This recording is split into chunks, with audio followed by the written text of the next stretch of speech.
Welcome back, brothers and heretics, to Grimhammer. Tonight we're diving into the lore of the brutal Chaos Lord as haunted by the voices of his victims. Before we get to the madness, be sure to like and comment the videos and topics you want to see in the future. Be sure to subscribe for the Emperor or their dark gods. I want to thank you guys for support. I've been killing it.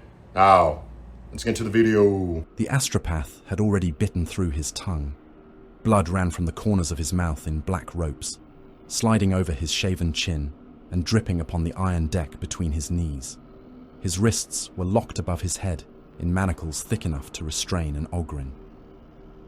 Psychic dampeners had been driven into his skull with crude brass screws, piercing bone and anchoring themselves within the meat of his brain. Every pulse of their failing generators made his limbs jerk against the chains. He knelt before the throne of Kranon the Relentless. The private strategium had once been the command chapel of an imperial grand cruiser. Its statues had been beheaded, its devotional mosaics scorched beneath layers of soot, and its marble floor split by roots of rusted metal. Banks of corrupted cogitators crowded the walls, their data screens crawling with broken tactical runes. Servo skulls drifted through incense and coolant vapor, whispering fragments of corrupted Binharik. Kranon heard none of them clearly. The dead were louder. They whispered through the seals of his horned helm. They breathed beneath the grinding of his gorget and scratched behind the lenses covering his eyes.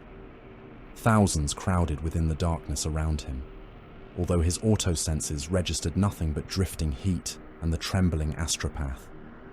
Some begged, some accused, some merely remembered.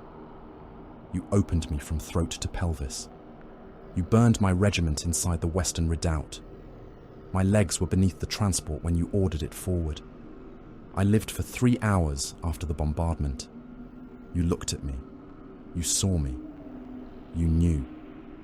Kranon sat motionless upon the iron throne, the blade of the Relentless resting across his knees. Its edge smoldered beneath a skin of dark radiance. Faces moved beneath the blade's surface, pressing outward as though trapped behind black ice. The astropath raised his head. His empty eye sockets had been sealed with wax bearing the aquila. The wax had cracked during his capture, revealing infected hollows leaking pus and blood. "Please," the prisoner gurgled through the ruin of his tongue. Kranon leaned forward. The layered plates of his armor shifted with the weight of a closing blast door. Something beneath the crimson ceramite moved against the motion. It was not muscle. It slid wetly between armor and flesh, coiling along his ribs before tightening around his spine. The astropath recoiled until the chains drew taut. "You have transmitted the death cries of armies," Kranon said. His voice emerged from his helm as a metallic growl. "You have cast the last thoughts of condemned worlds into the void and called it service." The astropath tried to form a denial. Kranon rose. He stood more than twice the prisoner's height, a horned giant clad in armor scarred by 10,000 battlefields. Skulls hung from chains at his waist. Scraps of oath parchment clung to one pauldron, their imperial script overwritten with blasphemies in dried blood. The eye lenses of his helm burned with a dull crimson light. He raised the blade of the Relentless in both hands. The astropath began to pray. "Emperor of mankind, receive my soul. Throne of terror, shield me from the darkness. Master of the Astronomicon, let your light..." The blade entered beneath his breastbone. Kranon drove it slowly. The power field parted skin, ribs, and organs without resistance. Heat cauterized the wound for an instant before the sword's corruption extinguished the glow. Blood poured across the astropath's robes. The point emerged from his back and scraped against the deck. The prisoner convulsed. His heels hammered the iron. His lungs collapsed around the weapon, forcing a red froth from his mouth. Kranon watched his face. The blade drank. The astropath's flesh shriveled against his bones. Veins blackened beneath translucent skin. His final psychic cry burst through the chamber, shattering lenses in the nearest servo skulls and making the cogitator screens flare white. Then the voices stopped. All of them. Kranon remained bent over the corpse, both hands locked around the sword's hilt. His primary heart struck once, Silence. A second beat followed. He heard the servos in his right knee grinding against damaged bearings. A third. The thing beneath his breastplate drew itself across his sternum with a soft, moist rasp. A fourth. Far beyond the strategium walls, something enormous struck the outer hull of the Lost Hope. The impact travelled through fused decks and dead vessels, a groan of tortured metal rolling across the moon-sized hulk. A fifth. Kranon heard his own breath. A sixth. The sound disgusted him. A seventh. His reserve heart awakened, answering the first with a heavier rhythm. An eighth. Somewhere beneath the deck, chains rattled as slaves hauled ammunition carts through the darkness. A ninth. The demon within his armor flexed. A tenth. Kranon felt the emptiness surrounding him. It was not peace. It was an abyss waiting with its jaws open. An 11th. The dead returned. They came as a shrieking multitude. The astropath was among them. His newborn voice tore through Kranon's skull with the force of a psychic lance. It screamed without words, repeating the sensation of the sword passing through his organs. Blood welled beneath Kranon's helm and ran from the ventilation grills in thin red streams. The Chaos Lord tore the blade free. The corpse collapsed against its chains. Its abdomen opened beneath the motion, spilling loops of steaming entrails across the deck. Kranon stared at the remains. 11, he said. The dead laughed. He left the astropath hanging before the throne and entered the corridors of the Lost Hope. The Space Hulk had no single architecture. Its passages passed from Imperial warship to alien tomb, from rusted manufactorum to pilgrim cathedral, every vessel crushed together by the tides of the warp. Corridors bent where gravity had shifted centuries before. Bulkheads opened onto chambers whose floors ran vertically along the walls. Ancient Xenos arches pulsed with cold light beneath icons hammered into place by human slaves. Kranon walked through it all without slowing. Warriors of the Crimson Slaughter stood aside at his approach. Cultists threw themselves face down upon the deck.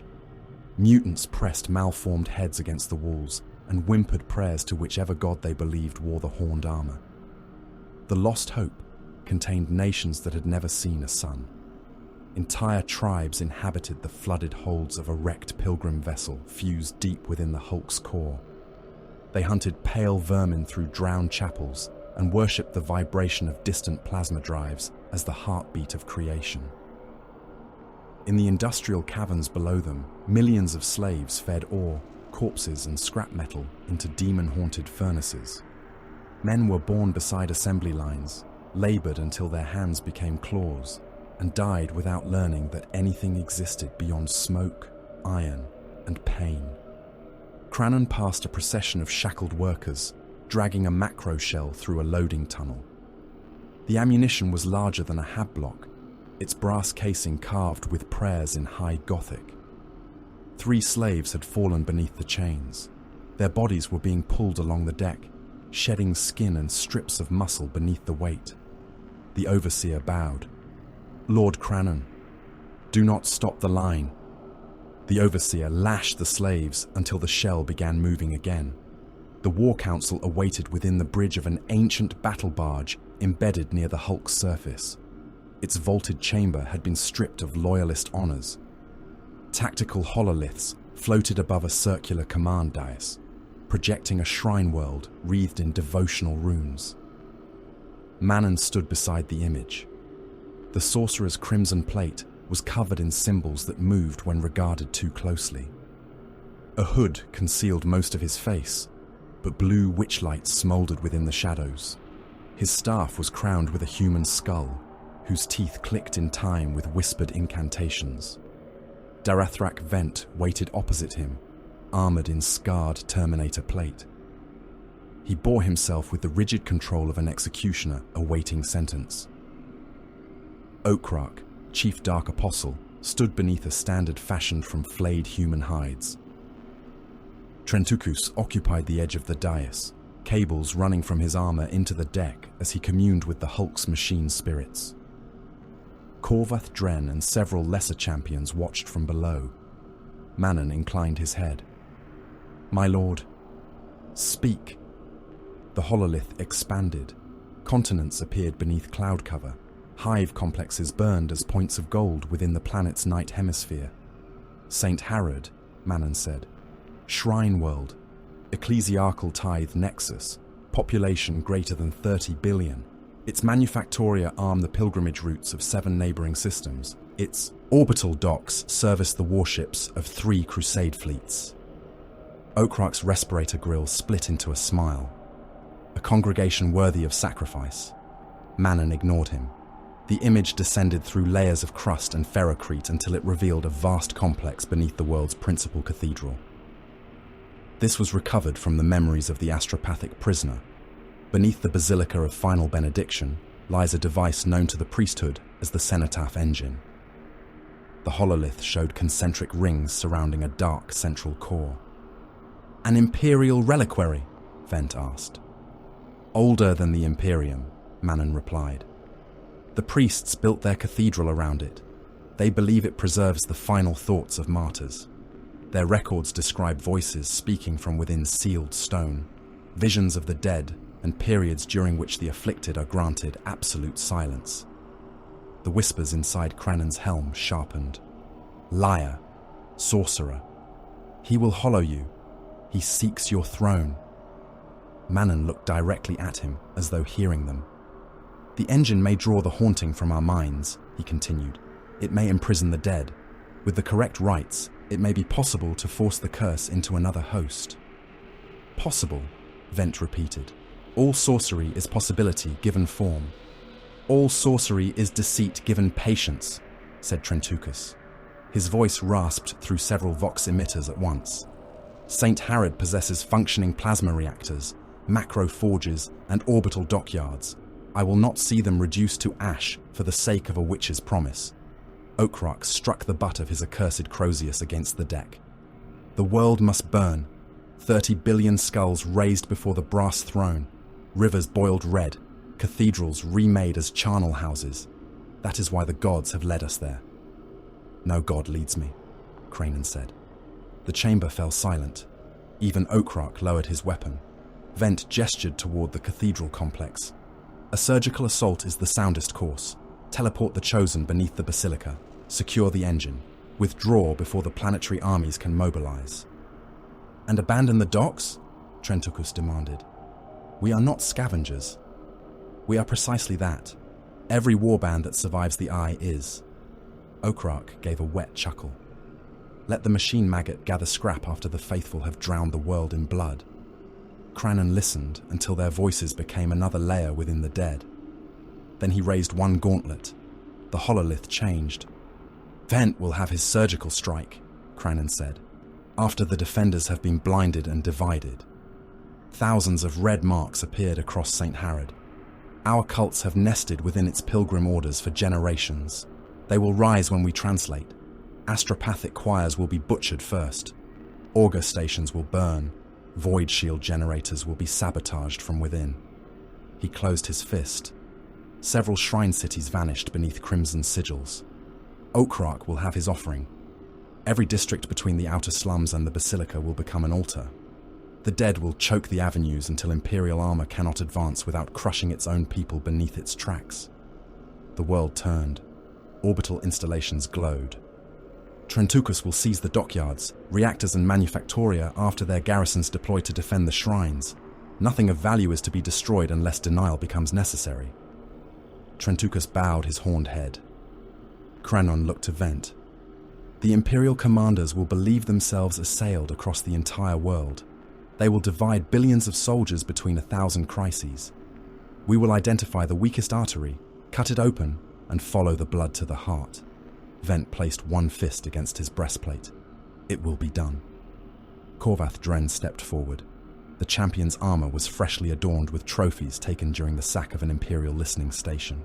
A power axe hung across his back. Confidence made his voice louder than wisdom permitted. "My lord, we risk too many of the blooded for an uncertain relic.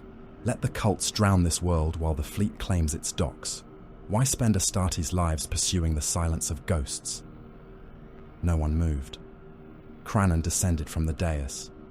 Dren stood his ground until the Chaos Lord came within reach. "Remove your helm," Kranon ordered. Dren obeyed. His face was broad, scarred and swollen with barely restrained mutation. Kranon unlocked his own helm. The seals released with a hiss. He lifted it free. The dead gathered around him. Their forms became visible as ripples in the air. Burned soldiers, eviscerated priests, men with faces pulped by bolt shells, headless shapes carrying their own skulls. They crowded behind Kranon in impossible ranks. His own face was pale and drawn tight across superhuman bone. Veins stood black beneath his temples. His eyes were bloodshot, the whites almost entirely red. He had not slept without visions since Eumidia. "Look," Kranon said. Dren's confidence died. One of the apparitions leaned close to the champion. It had no lower jaw. Its tongue hung from the ruin of its throat. Dren recoiled. Kranon seized his sword arm and twisted. Ceramite cracked. The limb bent backward at the elbow. Bone burst through armor in a spray of blood and marrow. Dren roared and dropped to one knee. Kranon held the ruined arm while blood poured across both their gauntlets. "You questioned the worth of silence. My lord, you will seek it among the possessed." He tore the champion's command seal from his chest. "You will descend in the first wave, without squad, without rank, without honor, survive, and you may speak again." Kranon released him. Dren collapsed, clutching the splintered limb. "Take him," Vent ordered. 2 legionaries dragged the fallen champion away. Kranon replaced his helm. Far below, on St. Harrod, Colonel Garrick Rainey awoke to the sound of an astropath screaming through the Vox.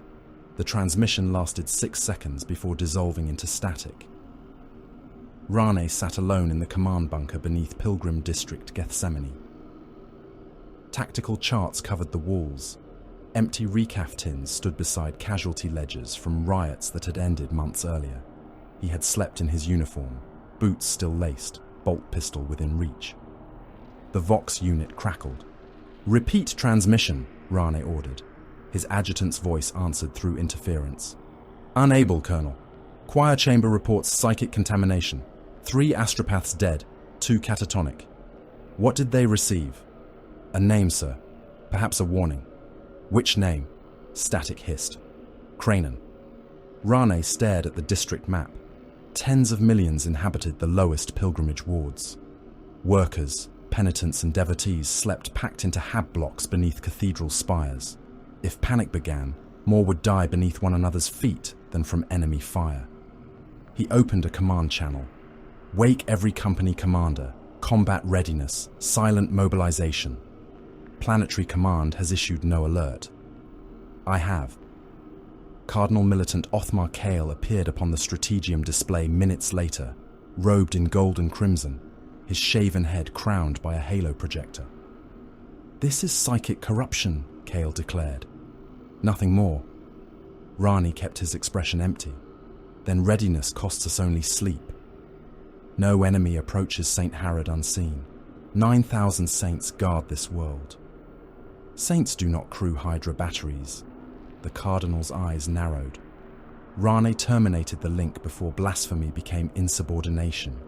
He ordered ammunition distributed, artillery grids plotted across the slums, and every Hydra platform raised from its armored silo. Infantry platoons filed into trenches beneath statues of martyrs. Tank engines awakened inside shrine garages. Searchlights cut through the pre-dawn haze. Above them, reality split open. The lost hope emerged from the warp amid a storm of bleeding light. Every bell on St. Harrod began to ring. Within Kranon's helm, thousands of voices spoke as one. "You have returned to us, Sevastus." He drew the blade of the Relentless. "Begin the invasion." The sword brightened in his hand. "Before this world's sun sets, you will have billions of companions." Dawn came to Basilica Hive as a wound opening across the sky. The sun rose behind veils of industrial poison. Its light filtered through furnace smoke and the exhaust of 10 million incense burners, until it shone the color of infected blood. Cathedral spires stabbed through the haze, black against the red horizon. Their bells called the faithful from hab cells, work barracks and pilgrim dormitories, summoning them into avenues already swollen beyond capacity. Men knelt upon frost-cold flagstones beneath statues of saints. Factory labourers bowed beside penitents in iron collars. Administratum clerks pressed their foreheads to the ground, while armed preachers walked between the ranks, swinging censers and roaring the litany of unquestioning obedience. Shrine wardens watched from elevated pulpits. Shock mauls held across polished breastplates. Servitors crawled beneath devotional banners, collecting offerings from hands too poor to give anything but teeth, blood, or hours of labour. None looked upward until the first scream came from the clouds. A boy-sized shape burned through the crimson dawn. Then another, then hundreds. They fell in scattered formations, wreathed in flame, trailing smoke and streamers of dark fluid that evaporated before reaching the ground. Pilgrims raised their faces. Some cheered, mistaking the descent for a sign. Others began reciting prayers, believing the emperor had sent angels to witness the morning devotions. The objects changed direction. Burning shapes spread across the sky with deliberate intent. Wings unfurled where no wings had been visible. Black pinions tore free of crimson armor. Membranes expanded between limbs, slick and veined, catching the polluted air. Mutated jump packs ignited with blue fire and shrieked like tortured men. The first possessed struck the Avenue of Nine Martyrs. It landed in the center of a congregation with enough force to crack the flagstones and throw bodies into the air. Men burst beneath its boots. Blood and pulverized bones splashed across the kneeling faithful before the thing had even risen from its impact crouch. It wore the remains of Adeptus Astartes' battle plate. Crimson ceramite had fused with exposed muscle. Horns curved from one shoulder guard, wrapped in chains threaded through living skin. Its left arm ended in 3 talons, each longer than a man's leg. Mouths opened across its chest and abdomen, biting at the air with teeth grown through armor. A preacher raised a gilded las pistol. "In the Emperor's name, stand fast." The possessed took him by the head. Its talons closed, the preacher's skull ruptured with a wet crack. One eye struck the creature's breastplate and adhered there, trembling in a paste of brains and splintered bone. The congregation broke. Men surged in every direction, trampling the kneeling and crushing the elderly beneath thousands of boots. Shrine wardens tried to form a cordon around the descending monsters. Their shock mauls struck crimson plate and discharged brilliant arcs of power. The possessed tore through them. One warden was open from groin to sternum. His entrails spilled across the shoulders of those behind him. Another was lifted overhead and ripped in half, his armor separating with the flesh beneath it. Blood fell across the avenue in steaming sheets. More crimson figures crashed among the crowds. Some bore warped jump packs whose turbines were packed with screaming faces. Others descended on wings of flayed skin. One came down head first, struck a procession platform, and rose from the wreckage with its spine bent backward. It scuttled upon 4 limbs, its helm split into mandibles. The bells continued to ring. Their measured rhythm endured beneath gunfire, screams, and the wet thunder of bodies being broken. Arbitrators arrived from the eastern precinct fortress in black armored carriers. They deployed behind suppression shields, shotguns, and executioner rounds raised in disciplined ranks. "By precinct and throne!" their marshal shouted. "Fire!" The first volley struck the nearest possessed at close range. Mass reactive slugs detonated inside corrupted flesh. Armor fragments and ropes of black muscle erupted from its torso. It staggered, one leg reduced to a charred ruin, but did not fall. The second volley destroyed its helm. Something without eyes or skin writhed inside the broken gorget. The demon laughed through the legionary's ruined throat. It crossed the distance in 2 strides. Its talons passed through shields, carapace armor, and human bodies. Arbitrators came apart in slabs. Severed limbs slapped against the walls of the precinct chapel. A shotgun discharged beneath the creature's chin, blowing a crater through its skull, yet it continued killing until a grenade detonated inside its abdomen and scattered it across the avenue. The pieces crawled toward one another. Across Basilica Hive, the same nightmare unfolded. Senior priests were dragged from fortified sacristies.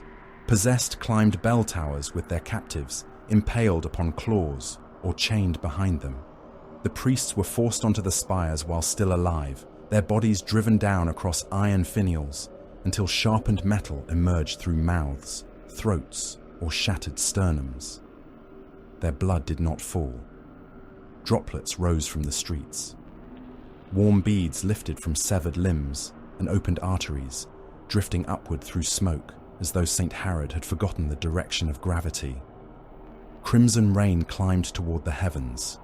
It gathered around cathedral gargoyles and floated above the avenues in glistening clouds. Colonel Garrick Rain watched the first bodies strike the barricades. Pilgrims were running from the cathedral districts in numbers too great to count. They hammered against the armored shrine gates with bleeding hands, crushing those nearest the wall. Men screamed for sanctuary. Others shouted that angels had descended. Some laughed until blood ran from their noses. Rane stood upon the command platform behind the primary defensive line of the 88th Haradine Trench Guard. The regiment occupied a broad junction between 4 processional avenues. Chimera transports had been driven nose to nose across the roads. Sandbags, reliquary crates, and stone fragments reinforced the gaps between them. Heavy bolters covered the central approaches. Autocannon teams occupied the balconies of abandoned hostels. Mortar crews waited beneath devotional awnings with ammunition stacked at their knees. Rane lifted his magnoculars. Through the smoke, he saw crimson giants moving within the fleeing multitude. "Hold fire," he ordered. Major Caldus looked at him. "They are inside the crowd." "I can see that." The nearest pilgrims were 50 meters from the barricade. Behind them, a possessed seized a man by the spine and tore him out of his own skin. The empty flesh collapsed while the creature raised the dripping skeleton like an icon. 30 meters, called an observer. Rane lowered the magnoculars. First rank kneel, second rank standing. Heavy weapons identify armored targets. Flamers remain cold until ordered. The guardsmen took position. Their faces were pale beneath ash-grey helmets. Some whispered prayers.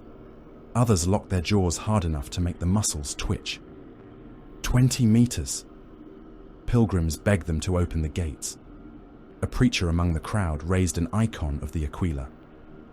"For the love of the throne, let us through." Rane saw the chargers strapped beneath the man's robes. Volley fire! Hundreds of laser guns discharged as one. Red beams cut through the crowd. Men fell in sheets. Bodies burst into flame. The preacher vanished inside the detonation of his hidden explosives, throwing limbs and chunks of stone across the avenue. Cultists concealed among the pilgrims opened fire with autoguns and stubbers. Devotional banners were torn aside, revealing grenade launchers and crude rocket tubes. The first possessed reached the barricade. Heavy bolters spoke. Explosive rounds struck its breastplate and burst within the fused flesh beneath. The creature reeled under the barrage, armor breaking apart in smoking shards. An autocannon shell removed its right leg at the hip. It fell forward, caught the barricade with both hands, and dragged itself onward. 3 guardsmen thrust flamers over the wall. Prometheum engulfed it. The possessed burned without slowing. Its armor glowed orange. Fat and demonic ichor ran from it in blazing streams. It climbed over the barricade and crushed one flamer operator beneath its bulk before a crack missile entered its mouth and detonated in the torso. The blast covered the firing line in meat. "Targets across the entire frontage," Major Caldus shouted. Rane saw them coming. Possessed advanced through the dead in a broken crimson tide. Behind them ran cultists by the thousand, armed with autoguns, mining tools, chain blades, and devotional poles sharpened into spears. "Mortars!" Rane ordered. "Pattern Gethsemane black! Fire for effect!" Mortar tubes coughed. Shells descended among the cultists. Men disappeared in fountains of dirt and blood. The avenue broke beneath overlapping explosions. Lesser traitors were ripped apart by fragmentation, but the possessed continued through the barrage with pieces of other bodies hanging from their horns. The District Vox awakened without warning. Every loudspeaker in the surrounding streets crackled. A voice emerged, deep and thick with static. Faithful of St. Harrod. Rane recognized the cadence of a sermon, but no imperial priest spoke with such hatred. You have knelt until your knees bled. You have starved beneath golden saints. You have sent your sons into the Emperor's wars and begged a corpse to remember their names. The voice belonged to Okrak. Across the Underhive, pilgrim lodges opened their armories. Walls folded down to reveal racks of weapons. Shrine keepers murdered confessors at their altars. Labor guilds attacked substations with industrial cutters and melter charges. Hab blocks that had appeared loyal for generations became fortified redoubts in moments. Your Emperor heard nothing, Okrak declared through every stolen Voxhorn. Not one prayer, not one dying plea, not one confession whispered into the dark. Power failed across 3 districts. Void shield generators detonated beneath the cathedral quarter. Pillars of blue fire climbed into the dawn. Defense auspexes went blind. Vox channels filled with false orders, screams and bursts of corrupted code. Rani gripped the edge of the command table. Signal Artillery Command. I want every registered cult enclave struck. No response, Colonel. Landline. Severed. The sky screamed. Imperial lightning interceptors crossed above the hive, flying low between the cathedral spires. Their engines shook windows from their frames. Autocannon fire stitched toward the descending formations. Something larger fell behind them. At first, Rane mistook it for a burning aircraft. Then it spread its wings. The Helldrake, called Voice of Madness, tore through the cloud deck in a sheath of warp flame. Its body was a fusion of War Machine and Predator, armored plates layered over a skeletal frame of black iron. Its wings cut through the air with the sound of tearing metal. A furnace burned within its jaws. The interceptors banked. One fired missiles into the Daemon engine's chest. Explosions rolled across its armor, exposing incandescent mechanisms beneath. Voice of Madness screamed. The sound entered every open Vox channel and ruptured the eardrums of men across the defensive line. It caught the first lightning in its talons. The aircraft folded around the Helldrake's claws. Fuel ignited. The pilot ejected into the creature's path and vanished between its jaws. A second interceptor passed beneath its wing. The Helldrake twisted with impossible agility and exhaled a torrent of demonic flame. The lightning became a streak of molten metal. It crashed into a defense tower, penetrating 3 floors before its ammunition stores detonated. The tower split from within. Burning men fell from gun galleries, trailing smoke and strips of uniform. Voice of Madness descended upon the western anti-aircraft bastion. Hydra autocannons fired until their barrels glowed. Shells shattered armor from the Helldrake's wings, but it reached the bastion and poured flame through the firing apertures. Men inside the sealed bunker cooked where they stood. Uniforms fused to skin. Eyeballs burst. Ammunition magazines ignited beneath them, and the entire fortification rose from its foundations in a column of fire. Far above St. Harrod, Darethrak Vent watched the defense grid die by degrees. He stood within the assault command chamber of the strike cruiser Red Honor, surrounded by hololithic displays and banks of corrupted servitors. Tactical feeds flickered across his helm lenses. The voices of the dead hissed at the edge of his hearing, but centuries of discipline held them beneath his will. Western Hydra complex destroyed, reported a legionary. Mark the neighboring towers. Havocs are in position. Then kill the auger crews before the gunners understand what they are seeing. Across Basilica Hive, Crimson Slaughter Havocs emerged upon cathedral roofs secured by cult infiltrators. Lascannons fired into Imperial observation posts. Missile launchers struck command bunkers. Heavy bolters raked infantry formations attempting to redeploy. Raptors descended upon Vox relays and officer compounds. They did not waste time massacring civilians. They severed communications, killed commanders, and destroyed transport hubs. Legionaries advanced behind cultist hordes, using human bodies as moving concealment. Their bolter fire was controlled and exact. Each burst targeted heavy weapons, officers or ammunition carriers. Demon engines remained aboard their landers. Vent waited. Imperial batteries fired from concealed positions, revealing themselves to destroy the first waves. Only then did he lower one gauntlet. Release the engines! Assault craft descended through smoke already thick with wreckage. Mauler fiends struck the avenues on piston limbs, their magma cutters glowing. Hellbrutes were dropped into defensive compounds in cages of chain and iron. Defilers unfolded amid the ruins and turned their battle cannons upon Imperial armor. Rane saw the new contacts appear across the tactical slate. They held them back, Major Caldas said. Yes. Why? To make us uncover every gun. The colonel looked toward the vehicle yards. Bring up the armor. Lehman Russ battle tanks rolled from shrine garages beneath banners of the 88th. Their tracks crushed abandoned icons and bodies alike. Chimeras followed in staggered formations, multi-lacers firing above the heads of dismounted infantry. Rane climbed into the command chimera. Advance by companies, armor forward, infantry close behind. Do not outrun the barrage. The counterattack struck the cultist masses with brutal force. Battle cannons fired at near point-blank range. Shells vanished into crowds and detonated, throwing circles of bodies across the avenues. Heavy bolters cut men into pieces. Chimeras drove over the fallen, their tracks bursting corpses and coating their hulls with blood. A possessed leapt onto the lead Lehman Russ. It tore the commander from the cupola and pushed both arms into the opening. Men screamed inside. The creature pulled upward, dragging the gunner and loader through a hatch too narrow for their bodies. Their bones broke as they emerged. The tank behind fired. The shell struck the possessed and blew it across the avenue in burning fragments.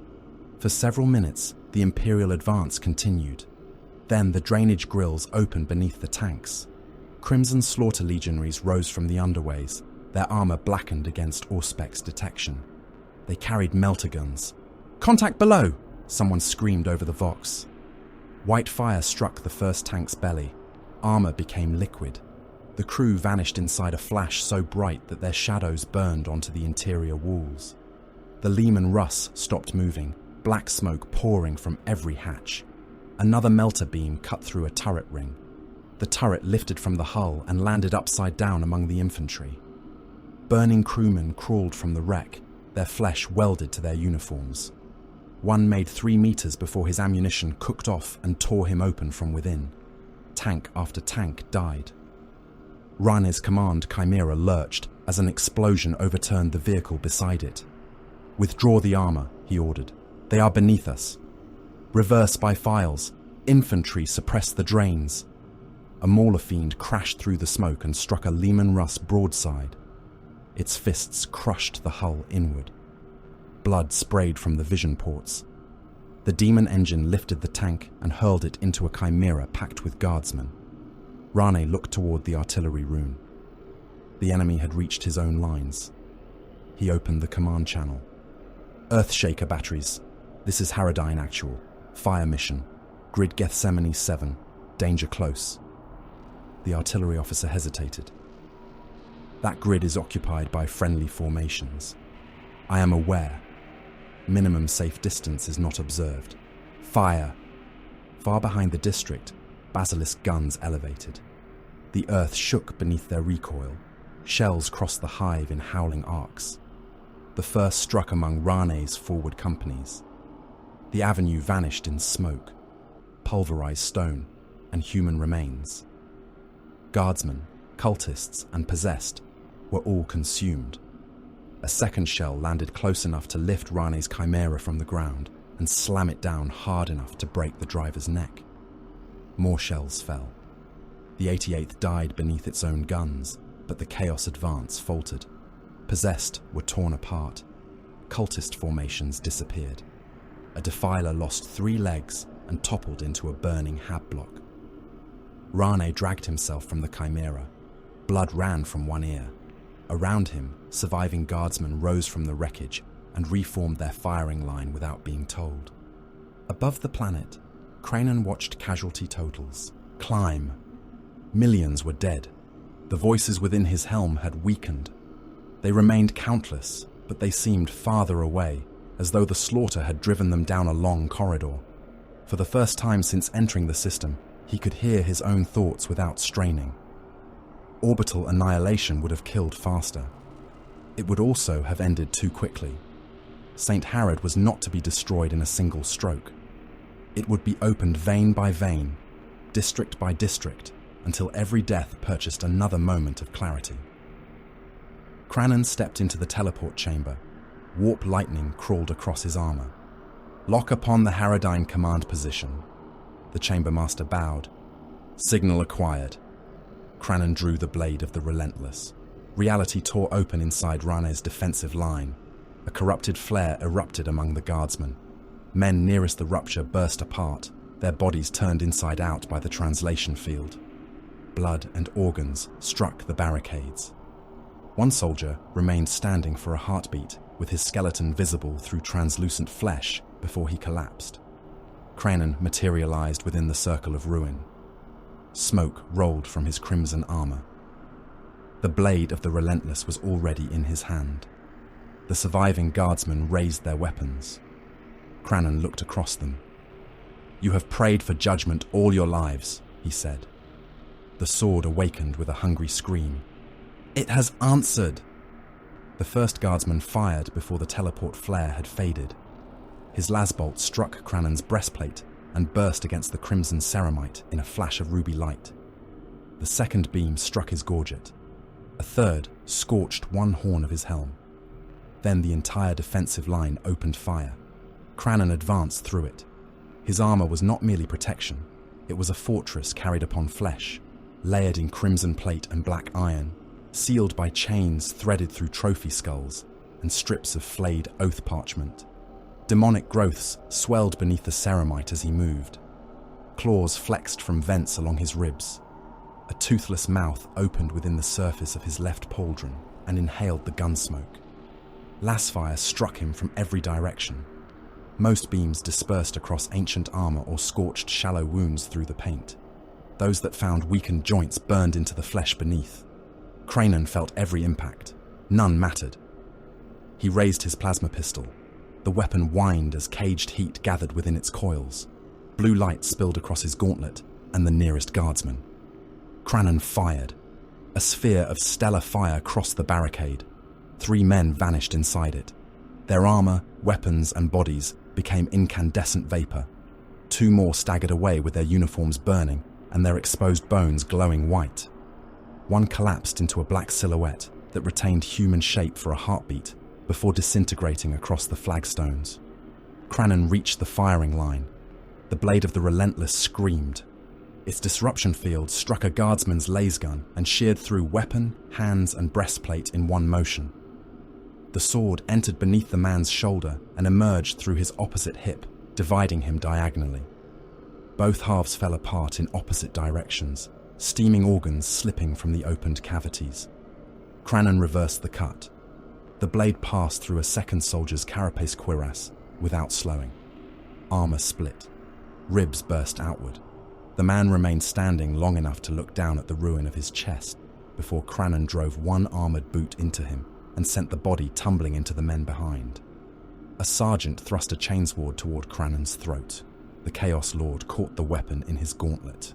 Adamantine teeth tore sparks from his palm. Kranon tightened his grip until the chainsword housing crumpled and the motor screamed itself dead. The sergeant stared at the broken weapon. Kranon placed the blade beneath his chin. The sword rose.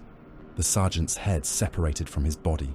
Helm and skull divided cleanly through the center. Blood erupted from the severed neck. The blade drank the spray before it touched the ground.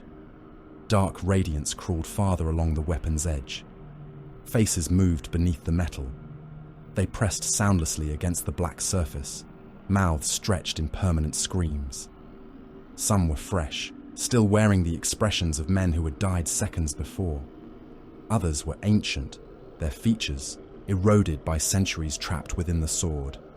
Each death strengthened the field around the blade.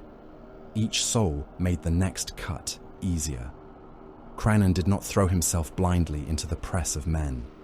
He halted within the ruined barricade and allowed his auto-senses to dissect the battlefield. Targeting runes slid across his helm display. Command Chimera beneath the western arch.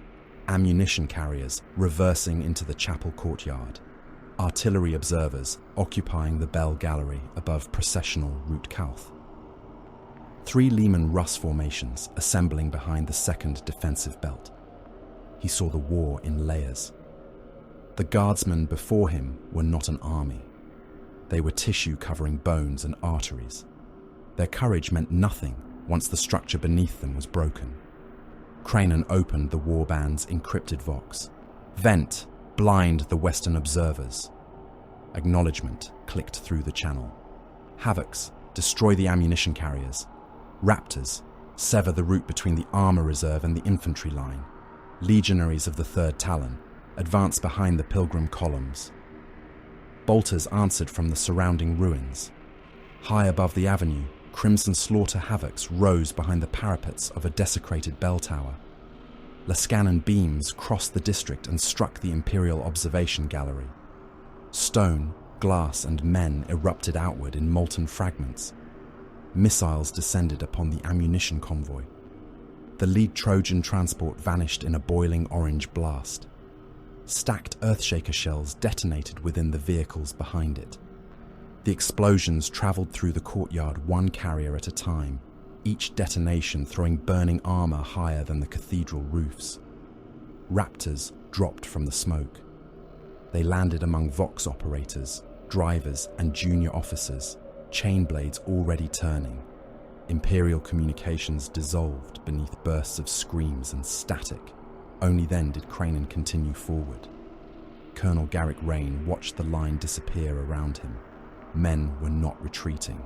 There was nowhere to retreat through the press of bodies and wrecked vehicles. They were being dismantled, squad by squad, each support element destroyed before the infantry understood it had been exposed. Kranon stood at the center of it. Rane had seen picked recordings of traitor Astartes, grainy images, doctrinal reels, propaganda compiled by men who had never faced one. None conveyed the speed. The Chaos Lord was too large to move as quickly as he did. His armor should have made him ponderous. Instead, he crossed meters between heartbeats, appearing wherever the firing line was weakest. His blade rose and fell. Men came apart around him. Rain opened the armored command channel. All Russ squadrons, concentrate fire on the horned target. Range pattern Gethsemane, ignore friendly proximity. A tank commander answered through Vox distortion. Colonel, he is inside our own line. Our line no longer exists. Fire. 3 Lehman Russ squadrons altered formation. Battle cannons traversed. Kranon saw them. He also saw the cultist masses flooding into the avenue behind him. Thousands came screaming through the dust, waving cleavers, autoguns, and icons made from human skin. He moved into their midst. The first battle cannon fired. The shell passed over Kranon and struck the cultists behind him. Hundreds vanished inside the explosion. Bodies became a red mist streaked with fragments of bone and weapon steel. The second tank fired. Kranon stepped behind the shattered wall of a pilgrim hostel. The shell struck the masonry and erased half the building. Stone blocks crushed the cultists sheltering beneath it. The Chaos Lord emerged through falling dust. Another round landed close enough to lift him from the ground. He struck the avenue shoulder first, armor gouging a trench through bodies and broken stone. The dead laughed within his helm. Kranon rose. Every cannon discharge had betrayed its source. Havocs, he said. Marked targets, fire by succession. Lascanons answered from the cathedral roofs. The first beam pierced a Lehman Russ frontal plate and passed through the driver. Superheated blood burst across the fighting compartment. The second struck the turret ring of another tank, welding it in place. A third penetrated the engine compartment and ignited fuel vapor. Kranon allowed the tanks to keep firing. Each shell killed more cultists. Each muzzle flare revealed another target. His followers died by the 100, and he spent them without anger. They were not warriors. They were smoke, noise, and flesh, placed between more valuable assets and Imperial guns. The road toward the second defensive belt remained blocked by a broad minefield laid between toppled saint statues. Rane's engineers had seeded the ground with buried frag charges, anti-armor mines, and pressure detonators. Haradine guardsmen occupied bunkers beyond it, their weapons trained upon the approaches. Kranon examined the obstacle. Then he looked toward the pilgrims trapped within a nearby transit enclosure. Several thousand adult men had been driven behind locked gates when the attack began. Laborers, penitents, and shrine workers were packed together, watched by armed wardens whose attention had turned toward the fighting. Kranon pointed with his sword. "Open the enclosure." Crimson Slaughter legionaries killed the wardens and tore the gates from their tracks. The pilgrims hesitated. A legionary fired a bolter into the nearest rank. Men burst beneath the detonations. Those behind them recoiled, but the Astartes advanced, forcing the entire column toward the minefield. "Forward," Kranon ordered. The pilgrims stumbled into the marked ground. Imperial officers watched from the bunkers. "Do not trigger," Rane said over the command net. A captain protested. "The traitors are advancing behind them." "I see them." The pilgrims spread across the field, weeping, praying, and calling toward the Imperial positions. Crimson legionaries followed at walking pace, using the mass of bodies as concealment. Rane saw Kranon among them. The Chaos Lord had placed the decision in Imperial hands. Allow the traitors to cross untouched or destroy the men they claimed to defend. "Hold," Rane ordered. The first pilgrims reached the center of the minefield. Bolter fire began striking the forward bunker. "Colonel," the captain said, his voice tightening, "they are within range of the outer trench." Rane watched guardsmen die around the firing slits. "Trigger the field." The captain did not answer. Rane heard a commissar speak in the background. "You received an order." A bolt pistol fired. A body struck the floor. The minefield detonated. The earth rose beneath the pilgrims. Men vanished in overlapping blasts. Limbs turned through the air.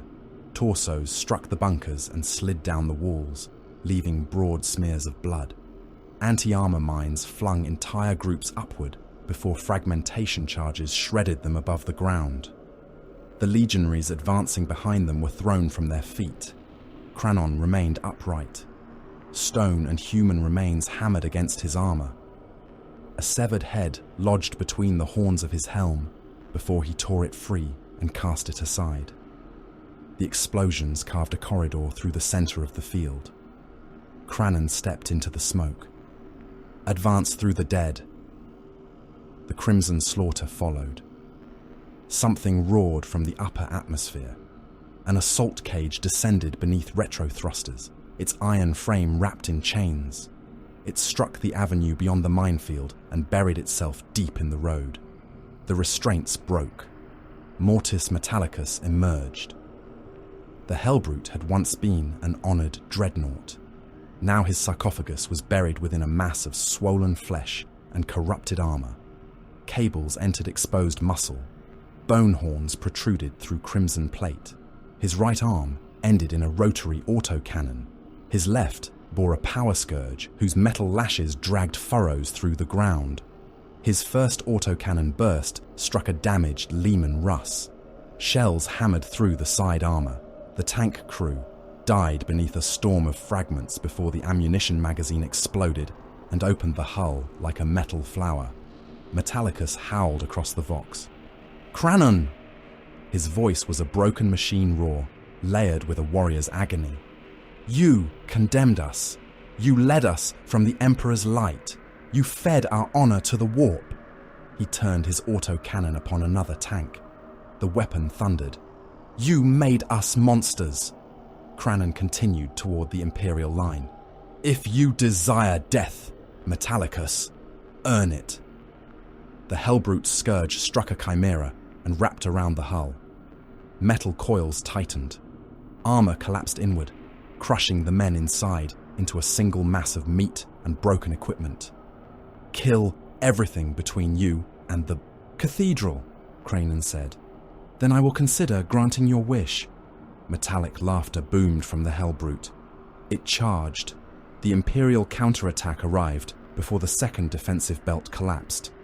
Piety's wrath advanced between the cathedral towers. The Baneblade's tracks crushed wrecked tanks, dead pilgrims, and shattered barricades into a glistening paste beneath its weight. Its armor carried scripture plates, purity seals, and the gilded names of commanders who had died within its hull. Heavy bolters and lascannons fired from its sponsons. Autocannons swept the ruins. The main cannon turned toward the advancing demon engines. It fired. The shell struck a defiler. The demon engine ceased to exist. The explosion hurled limbs, armor, and burning warp flesh across the avenue. Its shockwave struck Kranon and threw him through the wall of a shrine. He landed beneath falling masonry, one pauldron split and blood running freely from the seals of his armor. Piety's wrath fired again. A Mauler fiend disappeared beneath the blast. Rane watched from the surviving command bunker. Advance behind the super heavy, all remaining armor, close formation. Piety's wrath moved forward, guns reducing cultists to mist and smashing crimson slaughter firing points from the surrounding towers. Kranon dragged himself from the ruined shrine. The dead screamed that he was broken. He ignored them. Smoke launchers, he ordered. Crimson grenades detonated across the avenue, flooding it with dense black clouds. Havocs fired upon the Baneblade's vision blocks. Raptors descended onto its rear deck, placing melter charges against track guards and engine vents. Piety's wrath rotated its sponsons. Heavy bolter fire tore the first Raptors apart. One became a cloud of armor fragments and blood.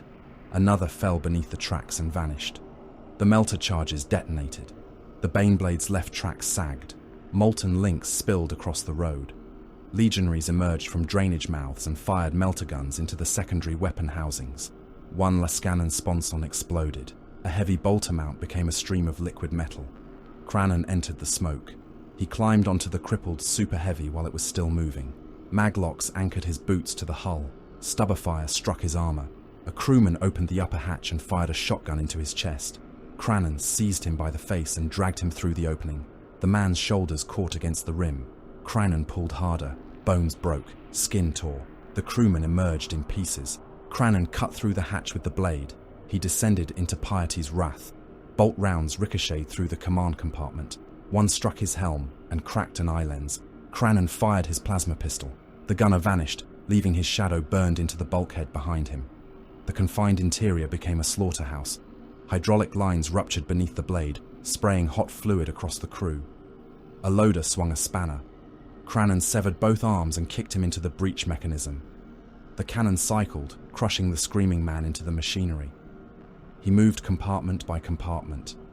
Drivers died beneath his boots. Engine sears were cut from their spinal interfaces. Burning propellant filled the lower hull with choking smoke. Blood ran through the deck gratings and hissed against overheated systems. Kranon found the commander still transmitting. The officer wore a gilt breastplate over his uniform and held a bolt pistol in both hands. "Haradine Command," he said into the Vox. "The traitor is inside Piety's wrath." Kranon cut away his legs. The commander fell, but kept transmitting. "He is moving toward the forward magazine. Repeat, the traitor is..." Kranon drove the blade through his abdomen and pinned him to the command throne. The man screamed across every open Imperial frequency. Kranon left the channel active. Rane heard the screams spreading through the command net. Units began demanding orders. Tank crews broke formation. Isolated companies called for support that no longer existed. "He wants us listening," Rane said. He turned to the commissar beside him. "Close every open channel. Command frequencies only. Execute anyone transmitting without authorization." The commissar nodded. Across the district, Vox operators severed links. Officers who refused were shot beside their sets. The panic diminished. So did coordination. Companies beyond the barricades vanished into silence. Armor units advanced without artillery correction. Isolated strongpoints could no longer request reinforcement. Kranon had forced Rane to blind his own army. The Chaos Lord climbed from Piety's wrath as fire reached the ammunition stores. He stepped onto the avenue. The Baneblade exploded behind him. Its turret rose into the smoke. Armor plates cartwheeled across the district. A wall of flame rolled through the surviving Imperial infantry and stripped flesh from men before they could fall. Within Kranon's helm, the dead shrieked in triumph and accusation. Then another voice spoke. It did not belong to Eumidia. It did not belong to Demetra or any battlefield Kranon remembered. It came from far beneath the central cathedral, deep below stone, crypt, and sacred foundation. Chapter Master. Kranon stopped. The voice was calm, ancient, waiting. The silence you have sought for centuries lies within me. Kranon turned toward the distant basilica. The blade of the Relentless pulsed in his hand. Beneath the city, something answered. St. Harrod had been built to receive the faithful. Its continents were girdled in landing fields, pilgrim ports, processional roads and transit hives capable of swallowing entire populations. Mountain ranges had been carved into statues of saints. Oceans had been narrowed by centuries of reclamation until they resembled black canals dividing shrine provinces. Cathedrals rose from every inhabited horizon, their towers connected by causeways wide enough for armored regiments to advance abreast. Nearly 30 billion human beings lived beneath those towers. More than 4 billion now carried weapons. Some wore the grey fatigues of the Harrodine defense armies. Others belonged to imported Astra Militarum formations assigned to protect the pilgrimage routes. Billions more had been armed from shrine arsenals, manufactorum stores, and ancestral militia vaults. Labourers received autoguns still caked in preservation grease. Penitents were chained into assault companies and handed sharpened tools. Pilgrims who had never fired a weapon were given laslocks, devotional pikes, or explosive charges, and instructed that faith would compensate for training. The Crimson Slaughter numbered only hundreds of heretic Astartes. They did not require more. Behind them came the nations of the Lost Hope. Hundreds of millions of cultists descended in cargo landers, captured pilgrim ships and troop barges whose holds had been packed until men suffocated standing upright. Mutants crawled from assault torpedoes. Slave armies marched beneath banners made from stitched skin. Newly declared traitors rose from within St. Harrod itself, opening armories, poisoning water reserves and murdering officers before the first full hour of war had passed. The planet became 6 wars at once. Basilica Hive was the true wound, the blade driven toward the cenotaph engine beneath the central cathedral. At the orbital dockyards, sabotage cells opened docking clamps and sent burning freighters drifting into defense monitors. Crimson Slaughter boarding parties struck command spires, while void ships exchanged broadsides above the atmosphere. Across the reliquary cities, cult armies stormed ossuary fortresses and dragged saintly remains from gilded sarcophagi. Bones venerated for millennia were crushed beneath tank tracks or ground into powder for Oakrak's rites. At the northern pole, defense laser complexes fired continuously into the invading fleet until raptors descended through storms of flak and tore out the crew's chamber by chamber. Along the equatorial belt, Manufactoria burned beneath artillery fire, while Trentucus directed assaults intended to preserve plasma foundries, macro forges, and ammunition vaults. Within the pilgrim transit hives, millions fought across platforms, rail tunnels, and embarkation vaults. Armored trains ran without stopping, their carriages filled with dead men whose corpses remained upright because there was no space for them to fall. Every battle had been chosen for one purpose: to draw defenders away from Basilica Hive. Darathrak Vent watched the world fracture through the eye lenses of his Terminator helm. He stood within a captured command bunker beneath the Eastern Reliquary Province. The bodies of its senior officers lay around the tactical table. One had been shot through the face before he could rise from his throne. Another had been opened from shoulder to hip by a chain fist, leaving his internal organs steaming across a map of the continent he had failed to defend. Vent studied the surviving hololithic feeds. Army Group Solace has lost senior command, reported one of the chosen. Not entirely, Vent replied. The warrior looked toward the bunker's lower levels, where muffled gunfire continued. Junior command remains functional. That is intentional. Vent enlarged a tactical rune. Surviving captains and colonels were attempting to gather their formations around 3 fallback points. Their orders contradicted one another. Armoured brigades were advancing without infantry support. Artillery regiments were retreating through roads already reserved for refugees. Kill the generals, Vent said. Leave the colonels. The chosen inclined his head. Why preserve them? Because frightened men without command cease to be an army. Frightened men with poor command continue feeding themselves into prepared guns. Above the bunker, Raptors descended through the anti-aircraft barrage. Hydra batteries filled the sky with shell bursts. Black smoke flowered around descending jump infantry. One Raptor lost a leg and half his torso, but continued downward, his jump pack carrying the corpse into a Vox tower where it detonated among the signal staff. Chosen squads translated into command centers in blinding eruptions of witchlight. They appeared inside strategiums, communications vaults, and artillery direction chambers. Bolters thundered at arm's length. Officers burst against their own tactical displays. Servitors screamed in Binharik as corrupted data spikes were driven into their skull ports. Scrap code spread through the planetary networks. Targeting arrays identified friendly units as hostile. Supply requests were redirected into dead channels. Medica transports received orders to carry ammunition, while fuel convoys were sent toward hospitals already burning under bombardment. Vent watched the confusion propagate. Advance the cult armies, he ordered. Far from his bunker, Okrak raised his Crozius before a congregation of kneeling traitors. They filled the nave of a captured cathedral from altar to doors.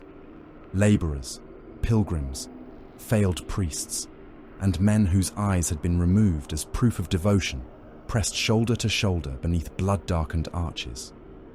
Bodies hung from the rafters, turning slowly in the heat of the burning incense. Okrak's armor was black beneath layers of fresh blood. Pages of scripture had been nailed to his plate, each rewritten with praises to the powers beyond the veil. Before him stood a row of confessionals. The cultists had sealed imperial priests inside them. "Confess," Okrak commanded. From behind the carved screens came prayers, curses, and muffled sobbing. Okrak turned toward his congregation. "Behold the mercy of the corpse god." Cultists thrust chain blades through the confessionals. Wood splintered, teeth screamed against bone. Blood poured beneath the doors and spread across the mosaic floor. The congregation began chanting before the bodies within had stopped moving. Outside, devotional processions became assault columns. Men advanced behind icons of the emperor that had been turned upside down and covered with strips of human skin. Some carried autoguns, others bore ladders, breaching charges or nothing but sharpened fragments of metal. Priests of the new faith walked behind them with whips and flamers, burning any man who slowed. Captured cathedral bells rang without pause. Their hammers struck bronze again and again until ancient metal cracked. Each toll was transmitted across planetary Vox systems, followed by a list of districts condemned to destruction. Sepulchre Ward, the bell sounded. Transit Hive Enoch, the bell sounded again. Ossuary Province Harrowing, again, again, again. Across St. Harrod, men listened to the names of their homes being pronounced by traitors. Lord General Hestian Varro listened from the command vault beneath the fortress city of Absolution.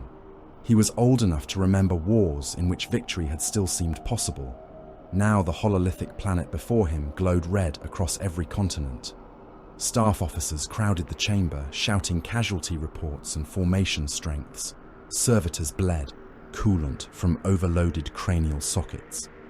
Vox operators repeated commands into channels filled with static, false orders, and dying screams. Varro stood with both hands behind his back. "Abandon the outer reliquary cities," he said. An ecclesiarchy liaison turned upon him. "Those sanctuaries contain the remains of 12 canonized martyrs." They also contain 300 million civilians and no defensible perimeter. You would surrender sacred ground. I would turn it into a killing ground. Varro pointed toward the tactical display. Withdraw the armored reserves through the western causeways. Leave fuel caches rigged for detonation. Mine the processional roads. Collapse the southern bridges after the last regiment crosses. And the population? They remain. The liaison stared at him.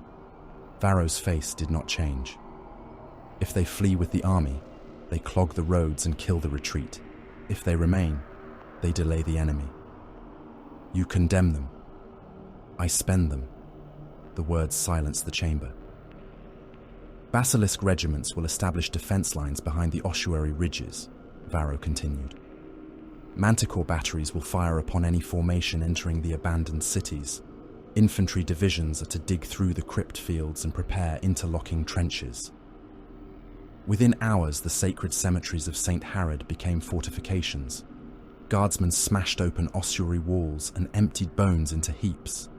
Femurs, skulls, and reliquary fragments were packed into gabions. Trenches cut through burial chambers containing centuries of honored dead. Heavy weapon crews braced autocannons atop sarcophagi. Basilisks lowered their stabilizers among fields of broken saint statues.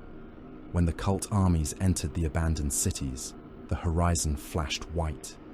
Thousands of basilisk guns fired. Earthshaker shells crossed the sky in endless waves. Their passage sounded like a continent tearing open. Manticore rockets climbed above the clouds, separated into warheads, and descended upon avenues packed with traitors. The first bombardment killed millions. Pilgrims turned cultists, vanished beneath towers of dirt and flame. Assault columns were pulped into red slurry. Buildings collapsed into streets and buried entire mobs alive. Men trapped beneath the rubble clawed through the crushed remains of those beside them until further shells erased the ruins. The survivors continued forward. Kranon watched them from a shattered cathedral tower overlooking Basilica Hive. Tactical data moved across his helm display. Ammunition expenditure, artillery signatures, defense battery locations, estimated casualty totals. The voices whispered beneath it all. More blood, more dead. Advance the second mass, Kranon ordered. Vent answered through the vox. The first has ceased to exist. It revealed the guns. Across 3 continents, another 10 million cultists were driven into the open. They carried siege ladders, explosive barrels, and icons tall enough to be seen from orbit. They advanced across plains already carpeted with bodies. Artillery struck them before they came within sight of Imperial lines. The earth shook continuously.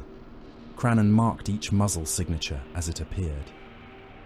Attack craft, pattern black, orbital batteries, fire upon designated artillery coordinates. Thunderhawks and corrupted assault craft plunged from the clouds.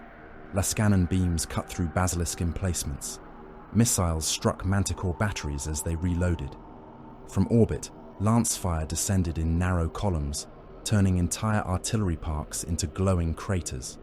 The Imperial guns continued firing until the last crews died. Some gunners remained at their weapons while their uniforms burned. Others loaded shells by hand after hydraulic systems failed, dragging ammunition through the body parts of their comrades. One basilisk fired with half its crew dead and the remaining men blind from flashburns. Then the sky came down upon them. Kranon watched the artillery runes disappear. Send the third mass. Manon stood behind him. The sorcerer had drawn no weapon. His staff rested against the broken stone, its skull crown whispering in voices too faint for mortal hearing. Around the planet, casualty concentrations formed upon his private display. 9 principal battlefronts surrounded Basilica Hive. Their shapes were not random. Bodies accumulated in arcs. Artillery craters formed lines. Burning cities marked intersections. Seen through ordinary auspexes, it was only war. Seen through warp-sensitive lenses, the battlefields traced a vast sigil around the central cathedral. Manon moved one gauntleted finger. A cult army altered course by 6 kilometers. Kranon turned his head. You are just the dead. Manon did not deny it. The cenotaph engine is psycho-reactive. Bloodshed without pattern is merely noise. And this pattern? A key. Kranon studied the rune forming across the continents. The dead within his helm recoiled from it. He deceives you, they whispered. He feeds another master. Kill him. Kranon looked back toward the battle. Finish your key. Manon's hood shifted. You trust me? No. The blade of the Relentless stirred at Kranon's side. I will punish the deception after the vault is mine. At the processional causeway, Colonel Garrick Rain prepared to kill the enemy in front of him. The causeway ran between 2 fortress cathedrals, a kilometre of elevated stone bordered by statues of kneeling saints. Possessed advanced through smoke at the far end, their crimson armour gleaming wetly beneath the red dawn. Rane's surviving guardsmen waited behind layered barricades. Plasma guns rested upon sandbags. Demolition charges had been buried beneath the causeway supports. Heavy bolters covered every approach. Hold, Rane said. The possessed came closer. Some ran upright, others bounded upon elongated limbs. One dragged a dead guardsman by the spine, using the body as a flail. Another had torn open its own armor to reveal a mouth stretching from sternum to groin. Hold. The first crossed the marked stones. Rane raised one hand. Now! Demolition charges detonated beneath the center of the causeway. Stone erupted upward. Possessed were thrown into the air. Several vanished into the chasm below. Others clung to broken edges while plasma squads opened fire. Blue suns crossed the smoke. A possessed lost half its torso and continued crawling. Another became a burning skeleton wrapped in molten ceramite. Heavy bolters hammered the survivors until armor, flesh, and demonic growths came apart together. Harradine guardsmen advanced behind the barrage. They fired in disciplined volleys, stepping over bodies and shattered stone. A sergeant drove his bayonet through the exposed throat of a wounded possessed. The thing seized him by the waist and bit through his abdomen, before 3 plasma shots reduced both of them to ash. The last Crimson Giant fell.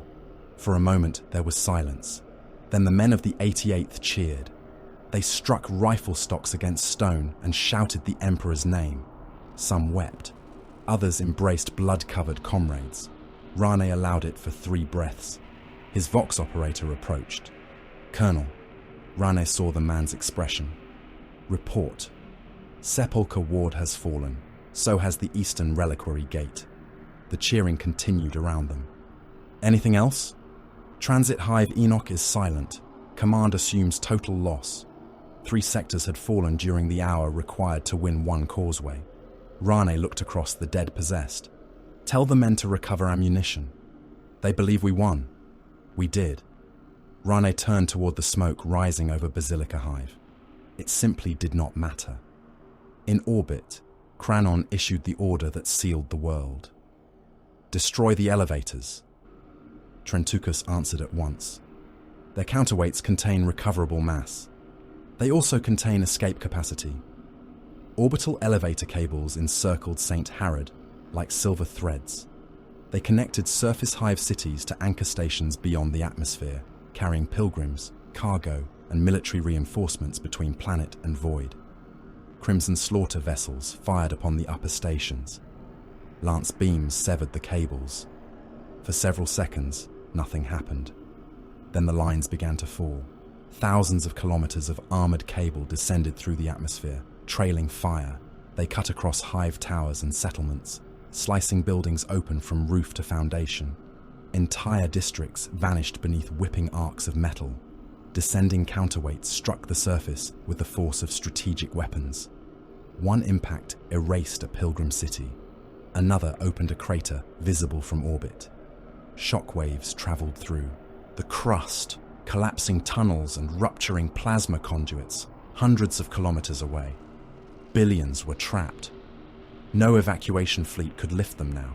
No shuttle network could remove more than a fraction. Every living body on St. Harrod remained available to feed the slaughter.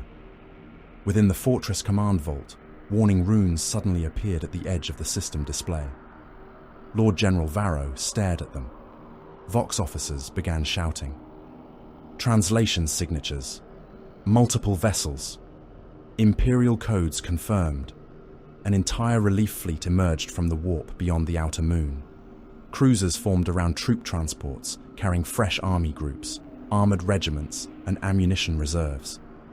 Their prows shone beneath the light of St. Harrod's sun. Men inside the command vault began praying. Varro released a breath he had not realized he was holding. Salvation, whispered the ecclesiarchy liaison. Far above Basilica Hive, Kranon watched the same formation appear. He studied it for less than a minute. Transport disposition, escort spacing, cruiser screen, approach vector. He opened the fleet channel. Red Honor, Shipmaster Vorlak answered. Your will, Lord. Advance. A pause followed. Attack pattern. Kranon watched the Imperial fleet turn towards St. Harrod. Collision course. The ancient strike cruiser's engines ignited. Red Honor moved alone toward the arriving fleet, its prow aimed at the heart of the Imperial formation. The Imperial cruiser fired its broadside at a range measured in thousands of kilometers. Across the void, the gun decks of the Unbroken Testament opened in sequence. Cathedral-sized shutters withdrew from armored housings. Macro cannon muzzles flashed white, each detonation hurling a shell larger than a hab block into the darkness. The cruiser's hull rolled beneath the recoil, while hundreds of sweating gunslaves hauled fresh ammunition into the breaches. The shells crossed the distance in silence.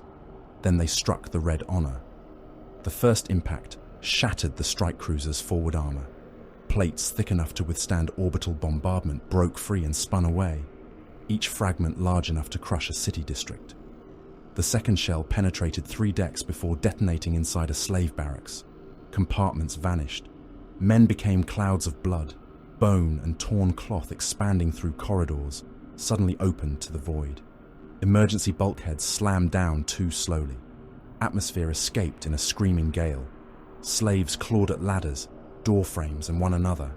Hundreds were torn from the deck and hurled through the breach, bodies freezing as they tumbled among wreckage and burning fuel. A third macro shell struck the port weapons gallery. The impact folded gun decks together.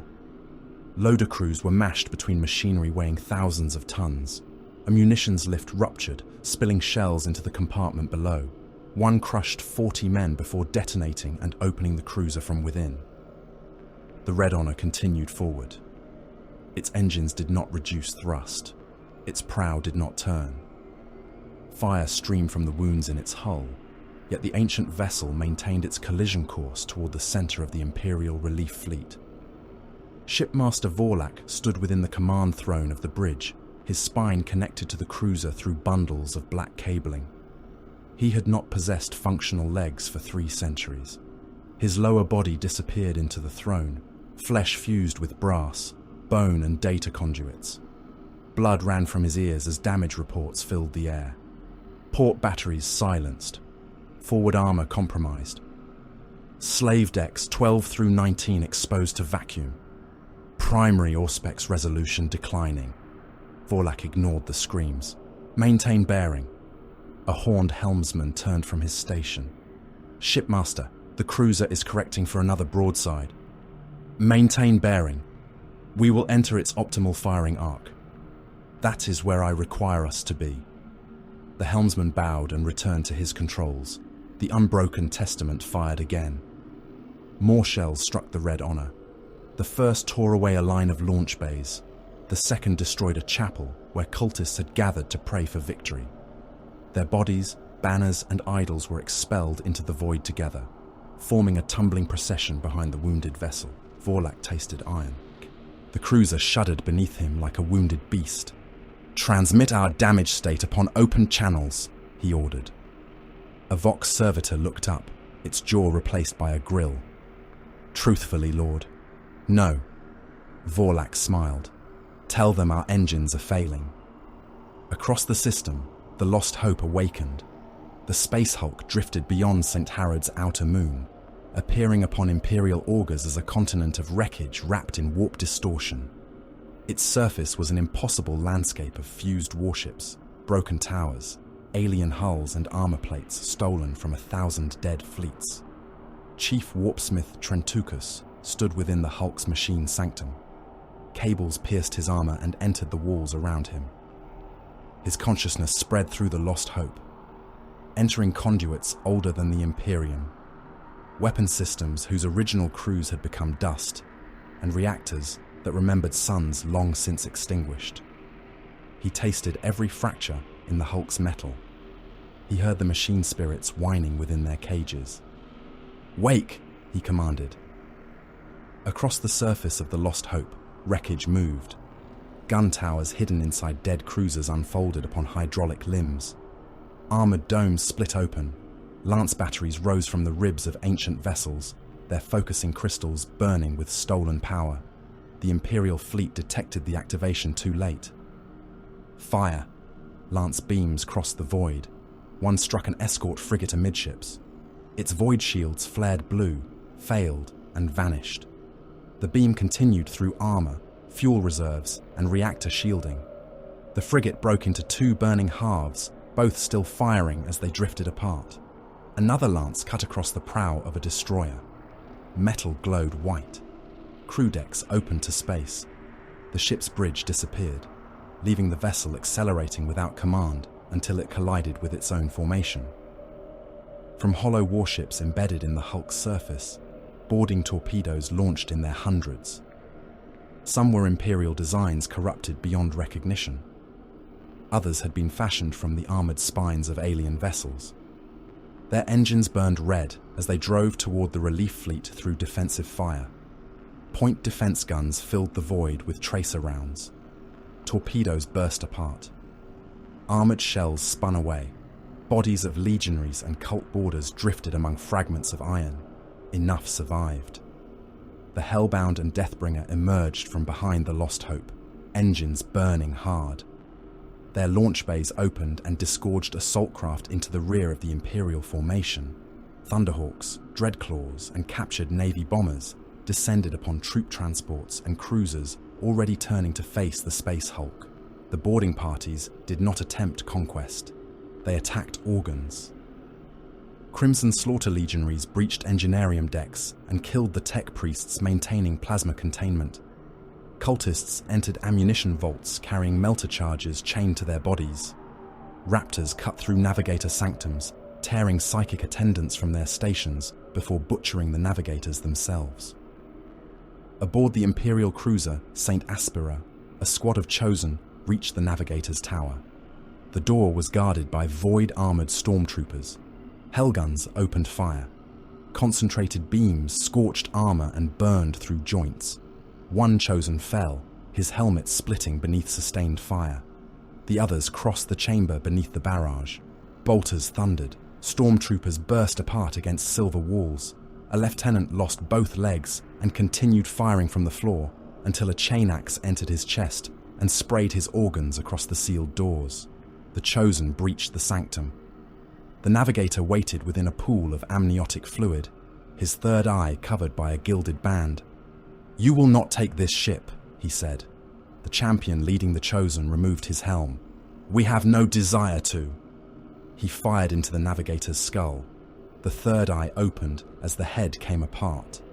Warp light flooded the chamber. Two cultists screamed themselves blind. The Chosen endured it long enough to plant charges within the navigation shrine. The St. Aspera remained structurally intact. Its guns still functioned. Its engines still burned. Hundreds of thousands of soldiers, ratings and crew remained alive within its hull. It would never enter the warp again.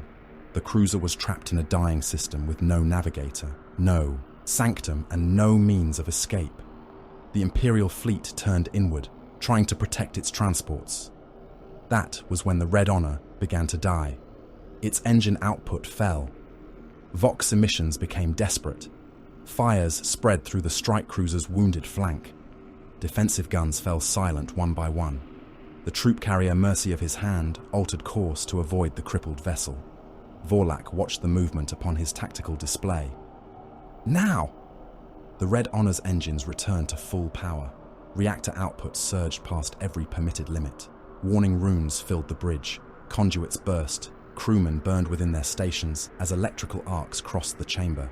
The strike cruiser accelerated. The commander of the mercy of his hand understood too late. The troop carrier attempted to turn. Its engines strained. Escort vessels fired upon the Red Honor, but the range had already collapsed. The strike cruiser rammed it beneath the main habitation spine. The Red Honor's armored prow entered the carrier like a blade. Decks folded around it. Barracks containing entire regiments were crushed into spaces too narrow for a human hand. Thousands died before alarms reached their compartments. Men asleep in restraint couches became red paste beneath buckling walls. Tanks broke free from transport cradles and rolled through troop decks, flattening soldiers and equipment beneath their tracks. The ships remained locked together. Their hulls screamed. Crimson slaughter legionaries were already waiting within the Red Honor's forward compartments. Blast doors opened onto the impact wound before either vessel had ceased moving. They crossed through smoke, vacuum, and burning wreckage. The first legionaries entered a troop assembly hall where guardsmen were trying to form ranks. Bolters fired before Imperial officers could finish shouting orders. Men burst against ammunition crates. Limbs spun through the air. A commissar drew his pistol and disappeared beneath 3 mass-reactive detonations. The Crimson Slaughter advanced deeper. They did not secure corridors behind them. They moved toward command decks, power conduits, and transport control centers, leaving the surviving Imperial soldiers trapped between spreading fire and hard vacuum. On the surface of St. Harrod, Kranon listened to the fleet war through the Vox. He stood upon the broken hull of Piety's Wrath. The Baneblade burned beneath him. Its ammunition continued to detonate in irregular bursts, each explosion throwing sparks and molten metal across the avenue. Vent's voice came through the encrypted channel. Red Honor has struck the troop carrier. Boarding actions are proceeding across 7 vessels. Reinforcement strength reduced by an estimated third. Several transports are attempting emergency descent. Losses? Vent paused. Millions of cult troops across the surface.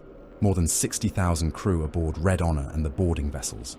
3 assault companies have ceased transmission. Kranon watched guardsmen retreat through the ruins below.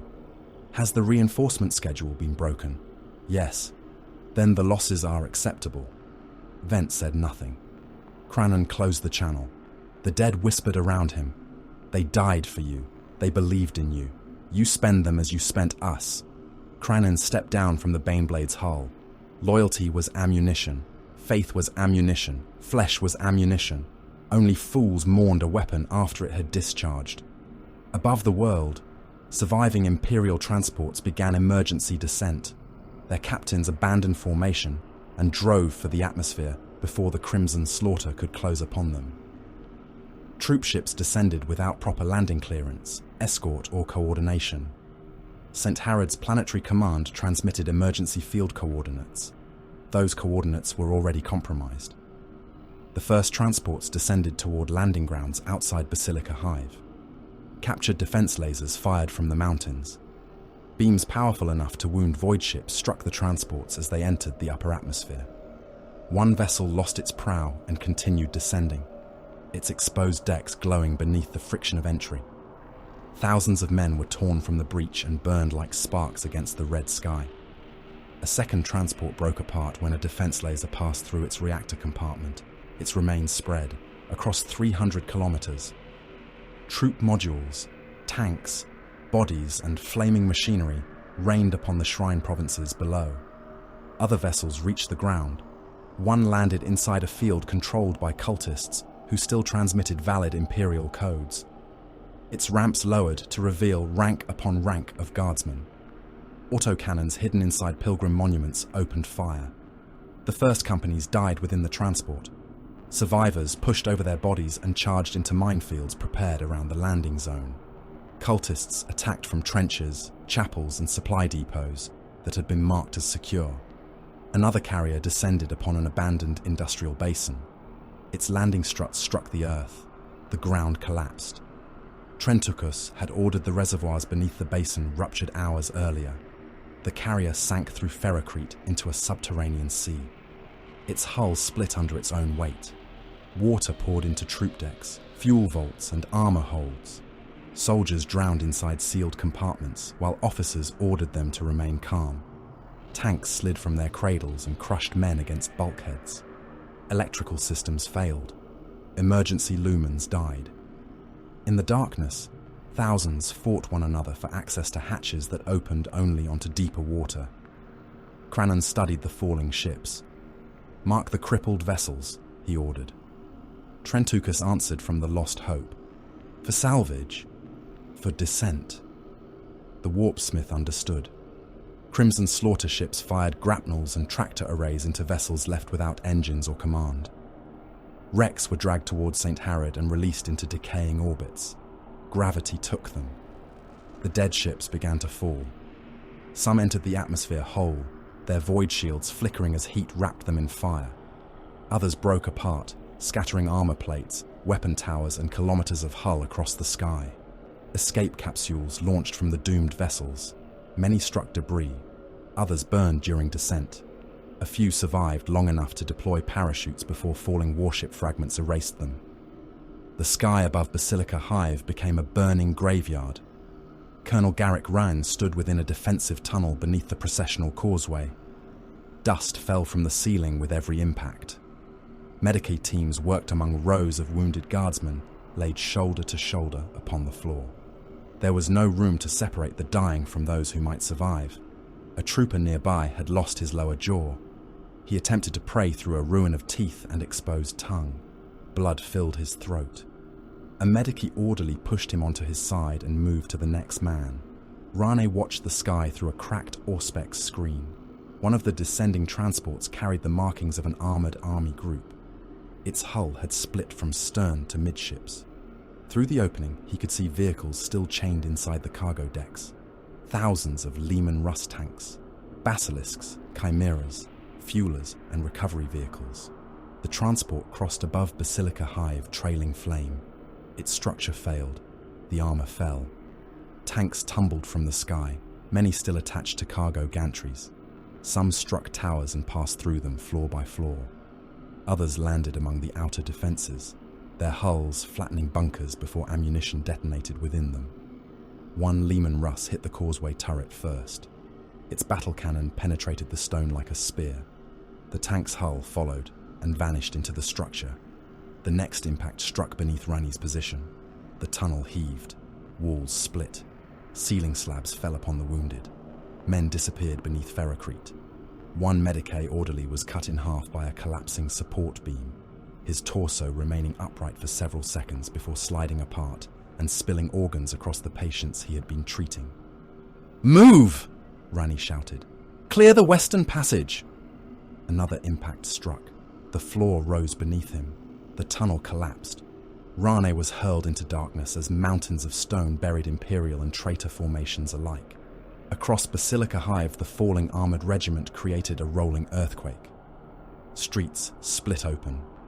Cathedrals leaned and fell. Transit tunnels collapsed through one another. Entire defensive companies vanished beneath rubble without ever seeing the enemy.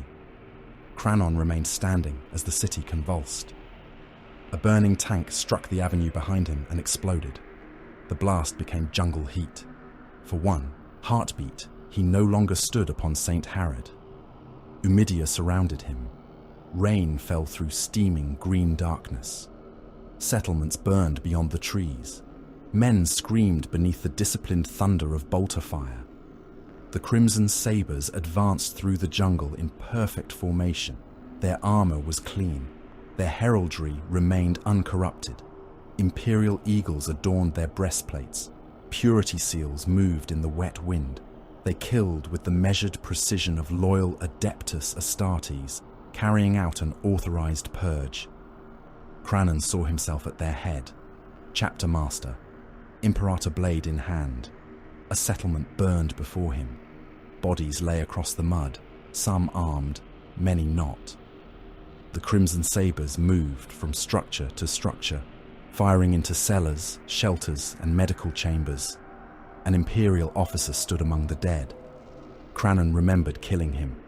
The officer's throat had been opened by the Imperator blade. Now the wound smiled across his neck as he spoke.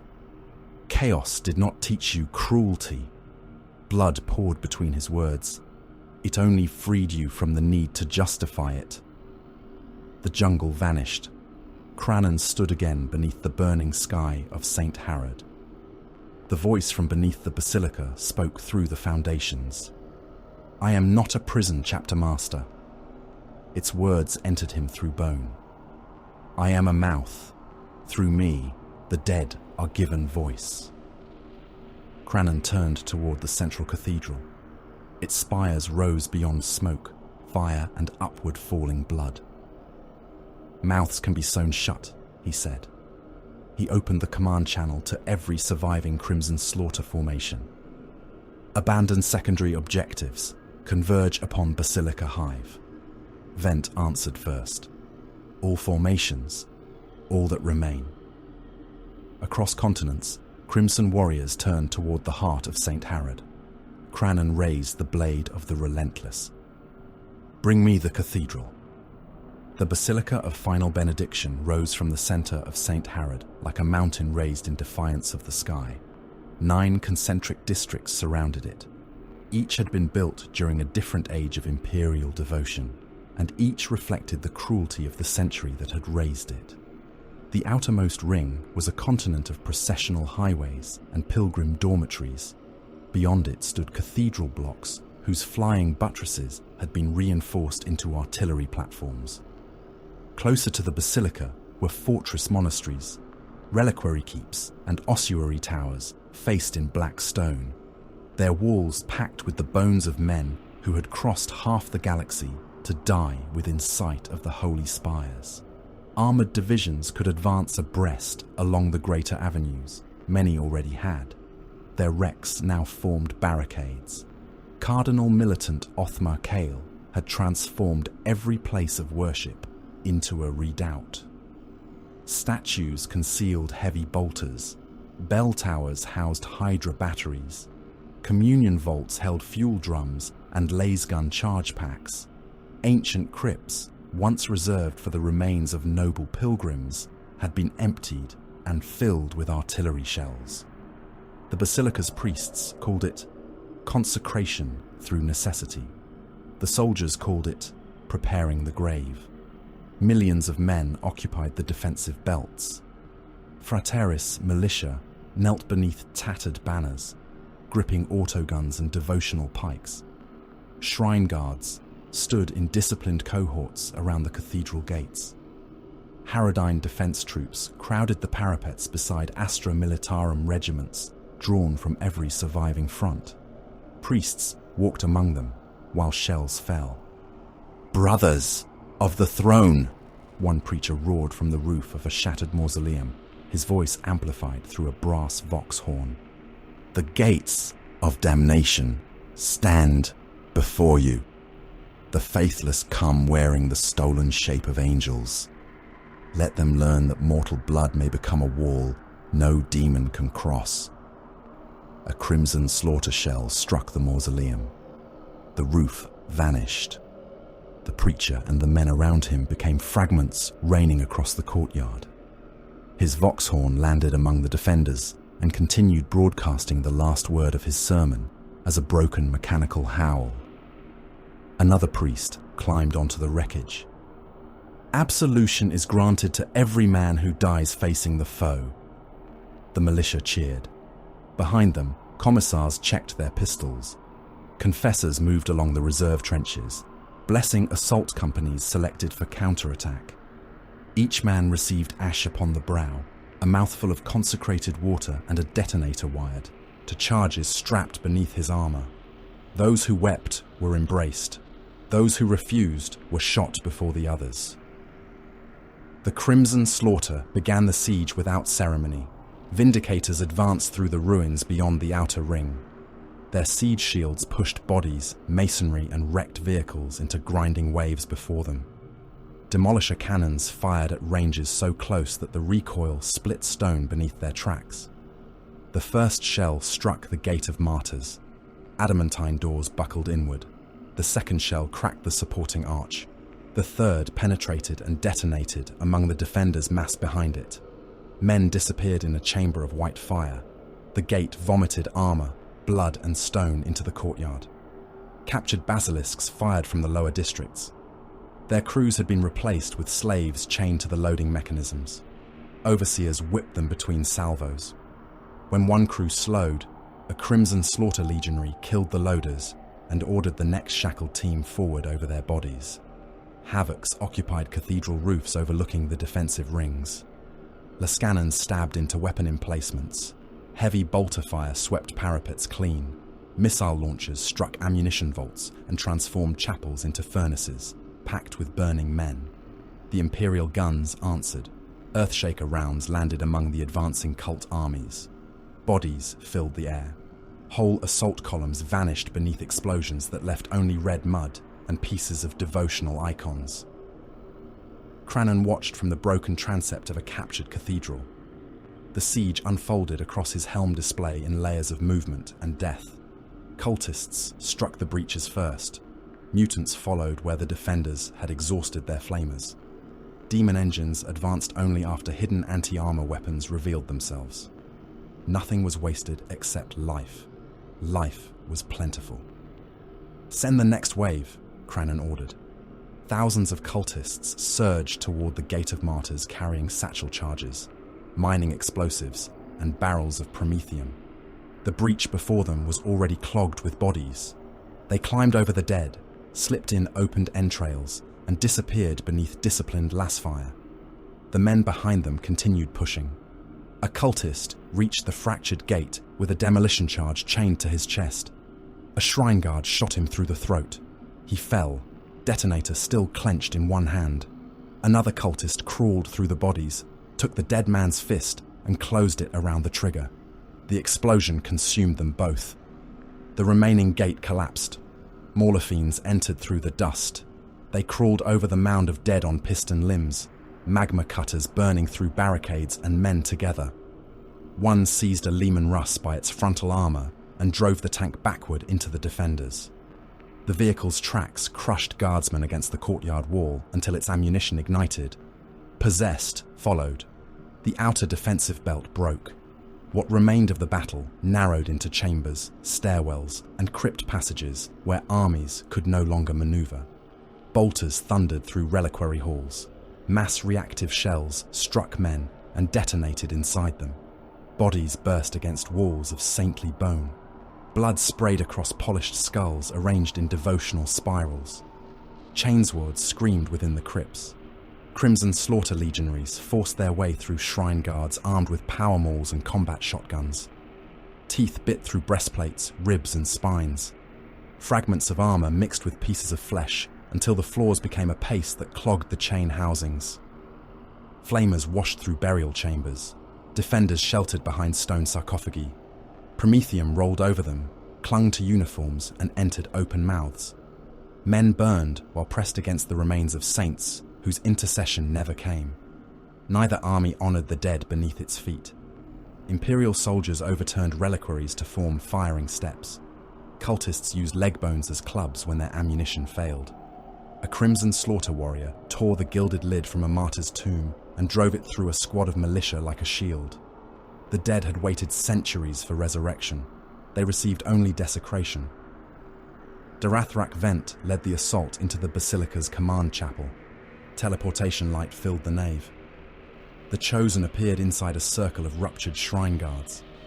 Men nearest the translation point were fused into the floor or turned inside out by the displacement field. Their surviving comrades opened fire at once. Storm bolter rounds crossed the chamber. Vent advanced through them in Terminator plate. Shells burst against his chest and pauldrons. One found a damaged joint and entered the flesh beneath, but the wound barely slowed him. His combi bolter fired. A shrine captain lost his head and both shoulders. Another round entered a gunner's abdomen and detonated against the spine, throwing the upper body across the altar. The command chapel had become a fortress within the basilica. Sandbags surrounded the pulpit, vox arrays crowded the choir stalls. Tactical displays hung beneath statues of imperial saints. Cardinal Kale stood before the high altar. He wore ceremonial armor beneath his robes. A power sword burned in one hand. Priests and guards formed a final line around him. "The Emperor is our shield," Kale intoned. Vent crushed a wounded guard beneath one armored boot. "The Emperor is our sword," the Cardinal continued. The Chosen fired. Priests burst apart across the steps. "The Emperor is our fortress." Vent reached the altar and struck the Cardinal with the back of his gauntlet. Kale flew across the chapel. His power sword spun from his hand. He landed beneath a statue of St. Harrod, blood pouring from his broken mouth. Vent seized him by the robes. "Your fortress has fallen." Kale spat blood across the Terminator's armor. Vent did not kill him. He dragged the Cardinal through the conquered halls while the battle continued around them. Kale recited the litany of unbreakable faith. "My flesh is dust." Kranon waited before the sealed doors beneath the central nave. "My will is iron," Kale said. Kranon answered before the Cardinal could continue. "My blood is the Emperor's coin." Kale stopped. Vent threw him to the floor. The Cardinal looked up at the horned giant standing over him. Kranon's armor was blackened by battle. Trophy chains hung from his waist. Fresh blood had dried beneath the vents of his helm. The blade of the Relentless rested in one hand, its edge crowded with faces. "You know the litany," Kale said. "I knew it before your grandsire's bones were laid beneath this world. You profane the words. I carried them into wars your priesthood has forgotten." Kranon removed his helm. The air around him filled with apparitions. Dead soldiers gathered behind his shoulders. Burned men crowded around the sealed doors. The voices in his skull rose in anticipation. Kale stared into Kranon's bloodshot eyes. "You were one of his angels." "I was more faithful than you." The Cardinal shook his head. "No. I condemned worlds in his name. I killed men who begged upon the throne. I watched cities burn and called the smoke an offering of obedience." Kranon stepped closer. "You worship what I survived." Kale tried to rise. Vent forced him back to his knees. Kranon took the Cardinal's right hand. He closed 2 fingers around the smallest knuckle. "Open the vault." Kale began the litany again. "My flesh is dust." Kranon crushed the joint. Bone broke beneath the skin. Kale's voice faltered but did not stop. "My will is iron." Kranon broke the next finger. The knuckle collapsed sideways. White bone pushed through the Cardinal's skin. Blood ran across Kranon's gauntlet. "My blood is the Emperor's coin." Another joint broke. Kale screamed through clenched teeth. Kranon continued without haste. He crushed each bone separately. Fingers became loose bundles of flesh. The palm collapsed beneath measured pressure. When the right hand no longer possessed a shape, Kranon took the left. "Open the vault!" Kale breathed in ragged gasps. "The faithful do not bargain with damnation." Kranon broke his thumb. "You mistake this for bargaining." The Cardinal lost consciousness before the final bones failed. Kranon waited for him to awaken. Vent watched in silence. The battle outside moved deeper into the basilica. The walls shook beneath bombardment. Dust fell from the carved faces of saints. Kale opened his eyes. Kranon held his ruined hands where he could see them. "Open the vault." The Cardinal's lips moved. "No." Kranon looked toward Vent. "Bring the guns online." Captured defense batteries turned. Heavy artillery pieces mounted within the basilica's towers rotated away from the approaching cult armies and aimed toward districts still held by loyal pilgrims. Kale heard the targeting confirmations over the command vox. His face changed. "Kneeling ward," Vent reported. "Estimated population 200 million. Kranon looked at the Cardinal. "Open the vault."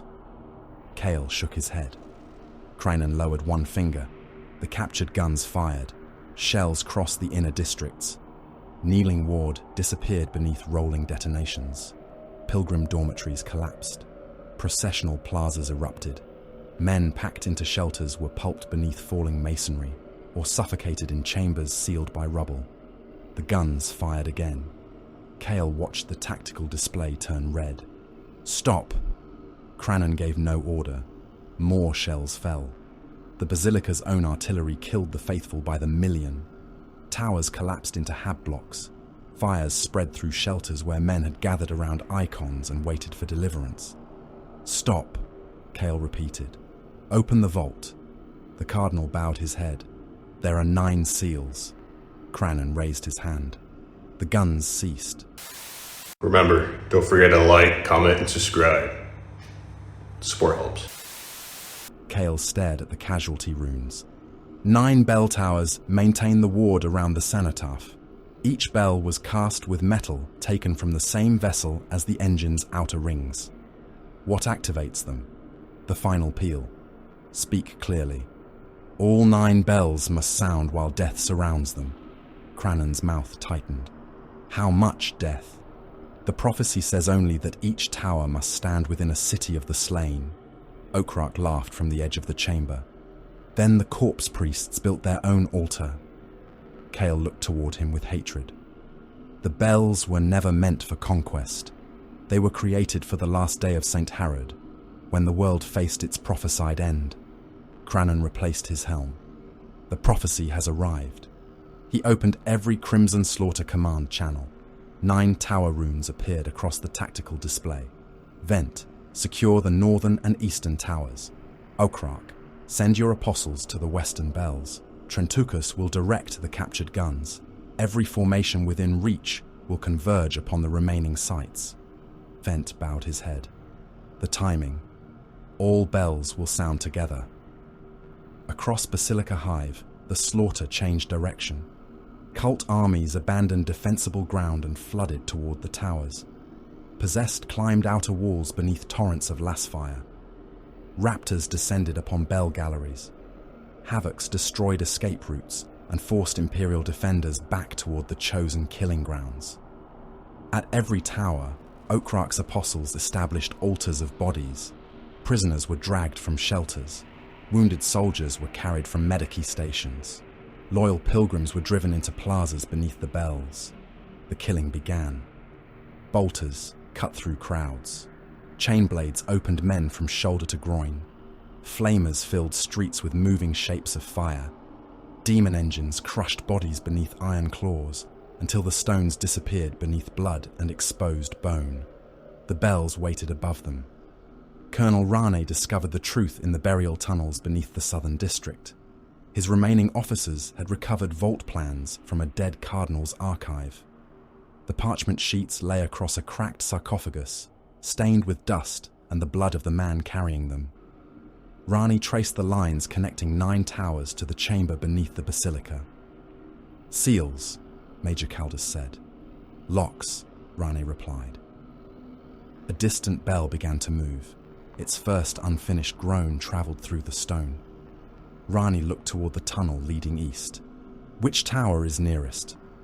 "The Tower of St. Orpheon." "Enemy strength?" "Unknown." "Then assume overwhelming." Caldas checked the charge pack on his lasgun. "What remains of the 88th?" "Enough to fail usefully." Rane gathered every surviving man who could still walk.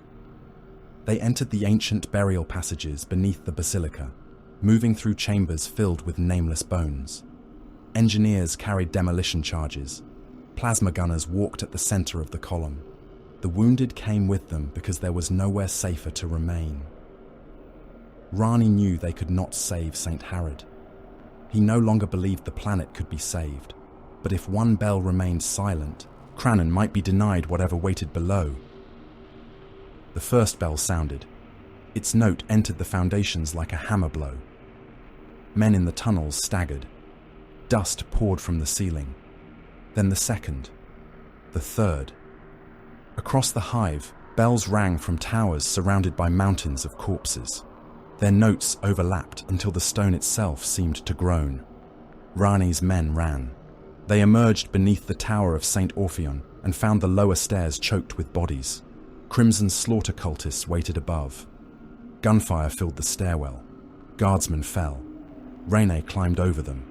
Plasma bolts passed upward and turned men into incandescent skeletons.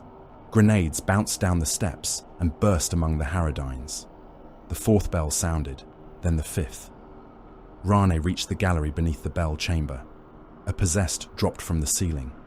It landed among the forward squad and tore 3 men apart before they could fire. One guardsman was pulled in half. Another disappeared beneath the creature's chest mouth, legs kicking while armor teeth ground through his torso.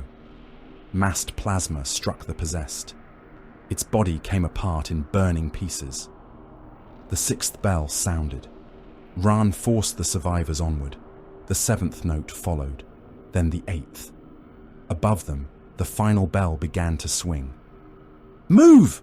Rani shouted. The Haradines reached the last stair. The bell sounded before they crossed it. The note passed through the tower, the tunnels, and the foundations of the world. Before the cenotaph vault, the sealed doors opened. Every voice inside Kranon's mind stopped. For 1 full minute, there was nothing. No accusations, no pleading, no remembered deaths. Only silence. Kranon stood motionless before the opening darkness. A legionary stepped beside him. "My lord, the vault is accessible." Kranon turned. The blade of the Relentless rose halfway toward the warrior's throat before he mastered the impulse. The legionary froze. Kranon lowered the sword. The mortal sound of the warrior's voice had felt like an obscenity.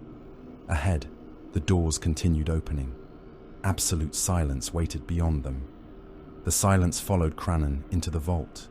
It did not feel empty. It felt occupied. The great doors opened upon a passage descending beyond the reach of his helm lamps. Black walls swallowed the light rather than reflecting it. They possessed neither mortar lines nor tool marks, no seams where blocks had been fitted together, no fractures caused by the weight of the basilica above. Imperial surveys had named the substance stone because the priests of St. Harad lacked a better word for it. Kranon knew stone.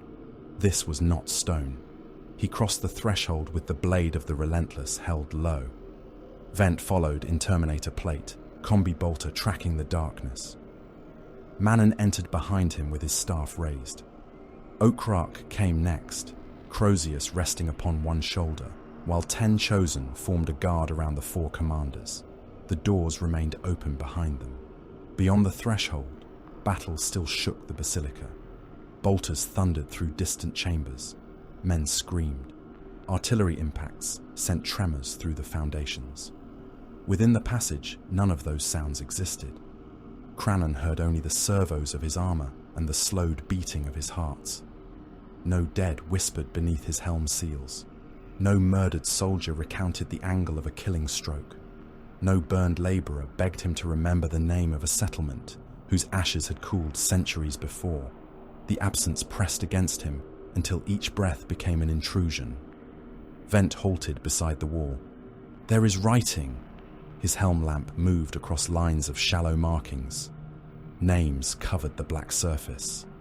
They had been cut in scripts belonging to different ages of mankind. Some were written in High Gothic. Others used dialects Kranon had not seen since the Great Crusade's ruins first began yielding their dead.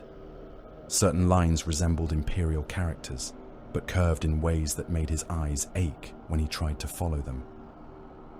Manon traced one name with the end of his staff. The marking brightened. "Malak Orson," he said, "born in the Manufacturum province of Benediction." Vent turned toward him. "You know this man?" "He has not yet been born." The name faded. Manon moved to another inscription. "Colonel Sareth Pell, executed for cowardice during the defense of the Eastern. Reliquary." "That district fell this morning," Okrak said. "The colonel remains alive."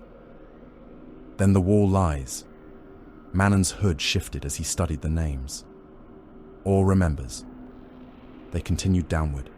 Millions of inscriptions covered the passage. Names overlapped names until the walls seemed armored in the dead. Some belonged to men already slaughtered across St. Harad. Others belonged to defenders still fighting above. More had been written centuries before the men named upon them had drawn their first breaths. Kranon saw none that belonged to him.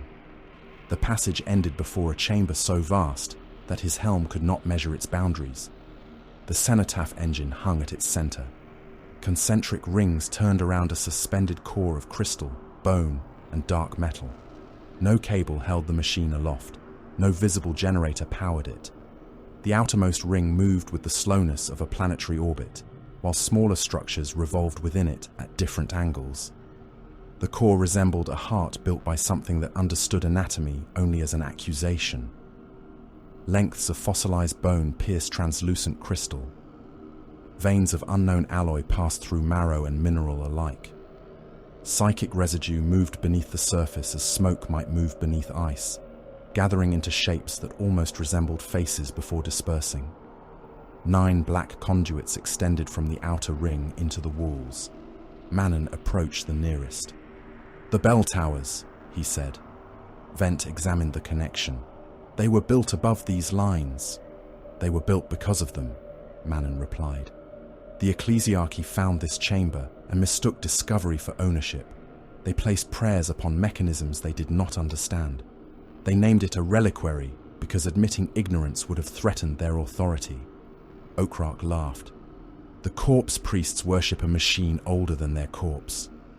They worship many such things." Manon moved beneath the revolving rings. Blue fire gathered around his gauntlets.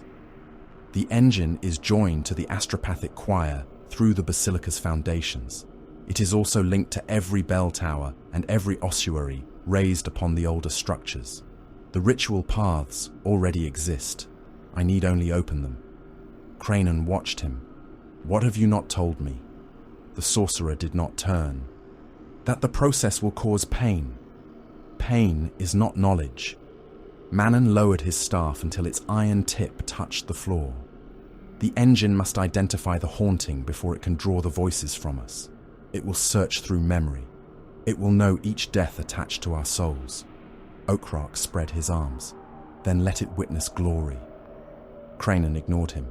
"And after it knows them, the dead will be drawn into the core, bound, silenced, or redirected. If you command it." Kranon heard no tremor in Manon's voice. He saw no change in posture, yet the sorcerer was concealing something.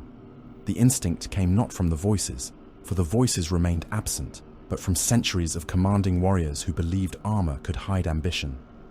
Kranon looked upon the turning rings. Absolute silence surrounded him. "Begin." Manon raised his staff. The skull mounted upon it opened its jaws. No sound emerged, but every name carved into the chamber walls brightened at once. The 9 conduits ignited.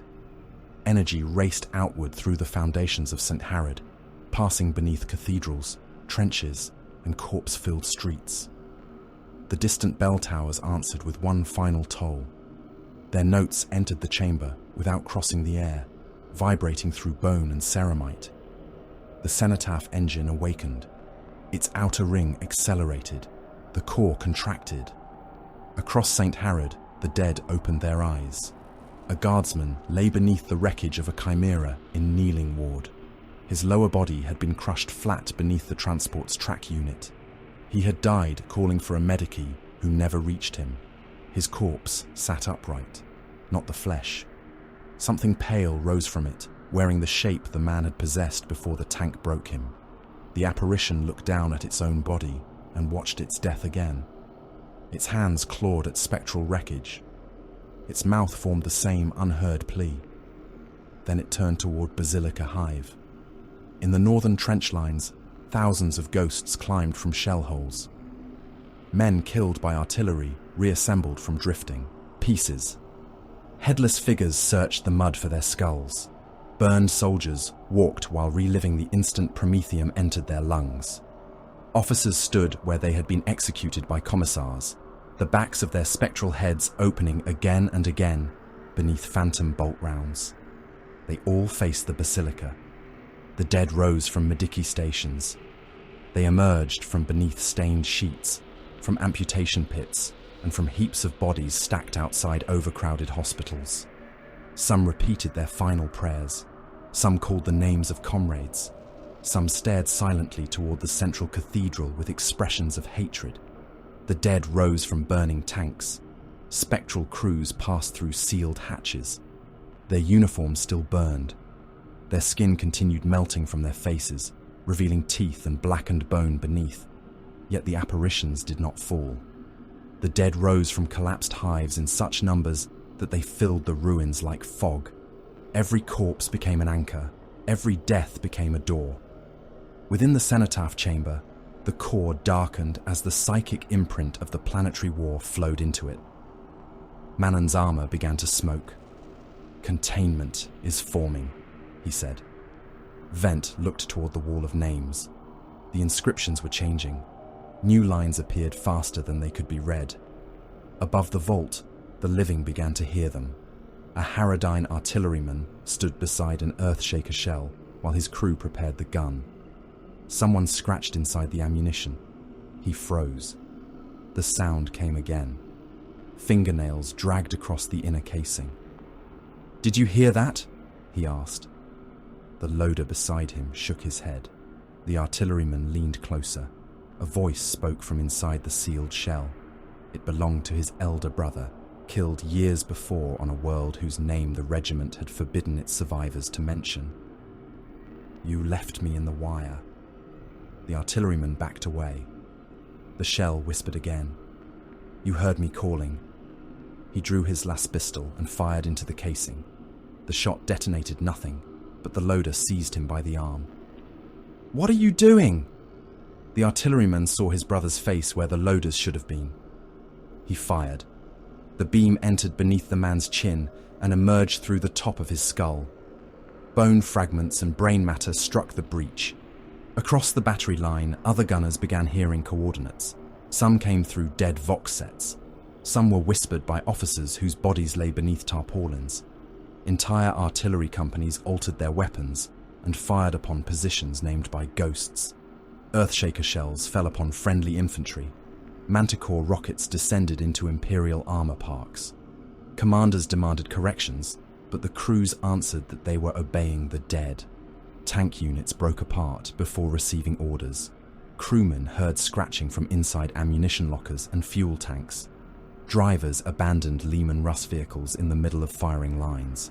One commander opened his turret hatch and found his dead crew standing upon the hull, each displaying the wounds suffered when he had ordered them into an ambush on another world. He shot himself before they could speak. The haunting passed into the Crimson Slaughter as well. Legionaries staggered in the conquered basilica. Some fired into empty corridors. Others drove combat blades through their own armor, trying to cut apparitions away from their flesh. The dead had never left them. Now the dead possessed shape. Around Kranon, Eumidia returned. The first apparition stood less than a meter away. An Imperial defense officer. Adult, grey uniform, left hand missing, throat opened by a power blade. Kranon remembered him. "Governor's Refuge," the dead man said. "Western Command Chamber, 3rd hour after sunset." The wound across his neck opened as he spoke. "You held me against the wall and cut until the blade touched stone." Another figure appeared, a labourer in oil-stained coveralls. Half his face had been burned away. One arm remained fused to his chest. "Settlement Narth," he said. "Prometheum Purge, 7th day." A third stepped through him, a militia captain with both legs removed below the knee. "Southern Floodway, you ordered your devastators to fire after we surrendered." More gathered. Cult suspects, administratum officials, armed rebels, unarmed workers, men Kranon had executed personally, and men killed by orders, transmitted in his voice. Their wounds remained exact. A bolter victim repeated the moment his abdomen exploded, entrails lifting before falling back into the opened cavity. A man crushed beneath a rhino continually folded inward at the ribs. Another apparition held his own severed face in both hands and spoke through the teeth visible inside his skull. Each gave a date, a location, a method. Kranon stood among them without moving. The blade of the Relentless trembled in his grip. Okrak watched with reverence.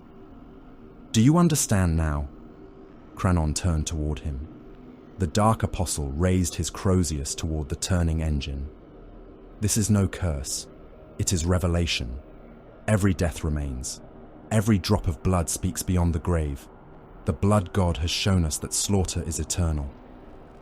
Kranon's silence hardened. Okrak stepped closer. "Dedicate the engine. Give its voices to Khorne. Let this world become the first note in a hymn that never ends." Kranon seized him by the throat. His gauntlet closed around the Dark Apostle's gorget and lifted him from the floor. Okrak's boots struck the air. Chains and parchments hanging from his armor rattled in the silent chamber. "I will not kneel," Kranon said, "to a god merely because it understands how to make me suffer." Okrak gripped Kranon's wrist. "You already feed it." "I feed my blade. Blood does not care why it flows." Kranon tightened his grasp. Armor buckled around Okrak's throat. The demon face upon the Apostle's breastplate snarled and snapped at Kranon's wrist. "My chains are mine to name," Kranon said. "Call them blessings again, and I will wrap yours around your corpse." He cast Okrak aside. The Dark Apostle struck one of the black conduits and fell to one knee. For a moment, murder filled the space between them. Then Okrak bowed his head. "Your will, Lord." Submission entered his voice. Devotion did not.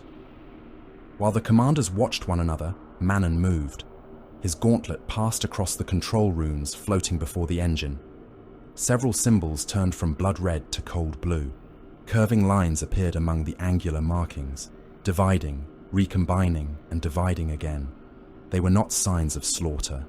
They were signs of transformation, change without end. The skull upon Manon's staff whispered a name too softly for any mortal ear. Zaxlantar. The blade of the Relentless reflected the movement. Kranon saw Manon's fingers shift in the dark metal. He saw the altered rune become a many-pointed spiral before the image vanished beneath another layer of symbols. "What did you change?" Manon turned. "The direction of the draw. To where?" "To you, my lord." The sorcerer spread one hand toward the engine. "Command it." Kranon looked beyond the vault walls. Through the machine, he sensed the dead gathering across Basilica Hive. They moved toward him in impossible multitudes, their pain joined through the cenotaph core. Outside the Basilica, an Imperial army was forming for counterattack. Armored battalions assembled behind fortress walls. Infantry regiments filled the processional avenues. Priests passed through the ranks, raising icons and promising vengeance. Kranon extended the blade. "Send the dead to them." The engine obeyed. The apparitions turned. They marched through the Basilica's walls. Ghosts passed through fortifications, tanks and barricades. No weapon struck them. Lasfire crossed their bodies without resistance. Shells detonated inside spectral ranks and harmed nothing. Then the dead entered the living. An Imperial soldier screamed as the final memories of 20 murdered men filled his mind. He felt bolter rounds detonate inside bodies he had never possessed. He drowned beneath blood that did not exist. He experienced his own hands killing him from 100 different angles. He fired into his squad. Another guardsman dropped his rifle and walked toward the crimson slaughter lines, while begging unseen figures to forgive him. Thousands turned their weapons upon themselves. Some placed laser-gun muzzles beneath their chins. Some removed helmets and hammered their skulls against tank hulls. Others attacked comrades they believed to be resurrected enemies. Officers tried to restore order. The dead spoke through their voices. Entire companies collapsed without receiving a shot. Crimson slaughter. Bolters opened fire upon men too broken to resist. Kranon watched through the engine. For the first time, the curse had become a weapon. "Enough," he said. Manon lowered his staff. The engine continued. More dead rose. The core swelled with stormlight. Its inner rings rotated faster until their edges became circles of darkness. New apparitions tore themselves from corpses across every continent. "Stop it," Kranon commanded. Manon entered another sequence. Nothing changed. The drawer no longer answers to the local seals. "Then break it. If I break it now, every soul within the circuit will discharge through the basilica." Above them, the sky opened. A psychic storm formed over St. Harrod. Clouds revolved around Basilica Hive in vast black spirals. Faces appeared within them, each larger than cathedral towers. Lightning struck upward from the ground. Blood rose from every battlefield and entered the storm in crimson rivers. Every functioning Vox unit on the planet awakened. Damaged speakers screamed to life. Dead servitors raised their heads. Tank radios, cathedral horns and command channels transmitted the same impossible sound. Billions of voices spoke at once. The noise shook dust from the vault walls. Names brightened across the black stone. The dead of St. Harrod turned toward the cenotaph engine. Then the entire murdered population began to chant. "Kranon." The core pulsed. "Kranon." The storm descended. "Kranon." And for the first time since the vault had opened, the Chaos Lord heard fear within the silence. Lord General Hestian Varro named the counteroffensive Operation Iron Psalm because men fought harder when their deaths were given a title.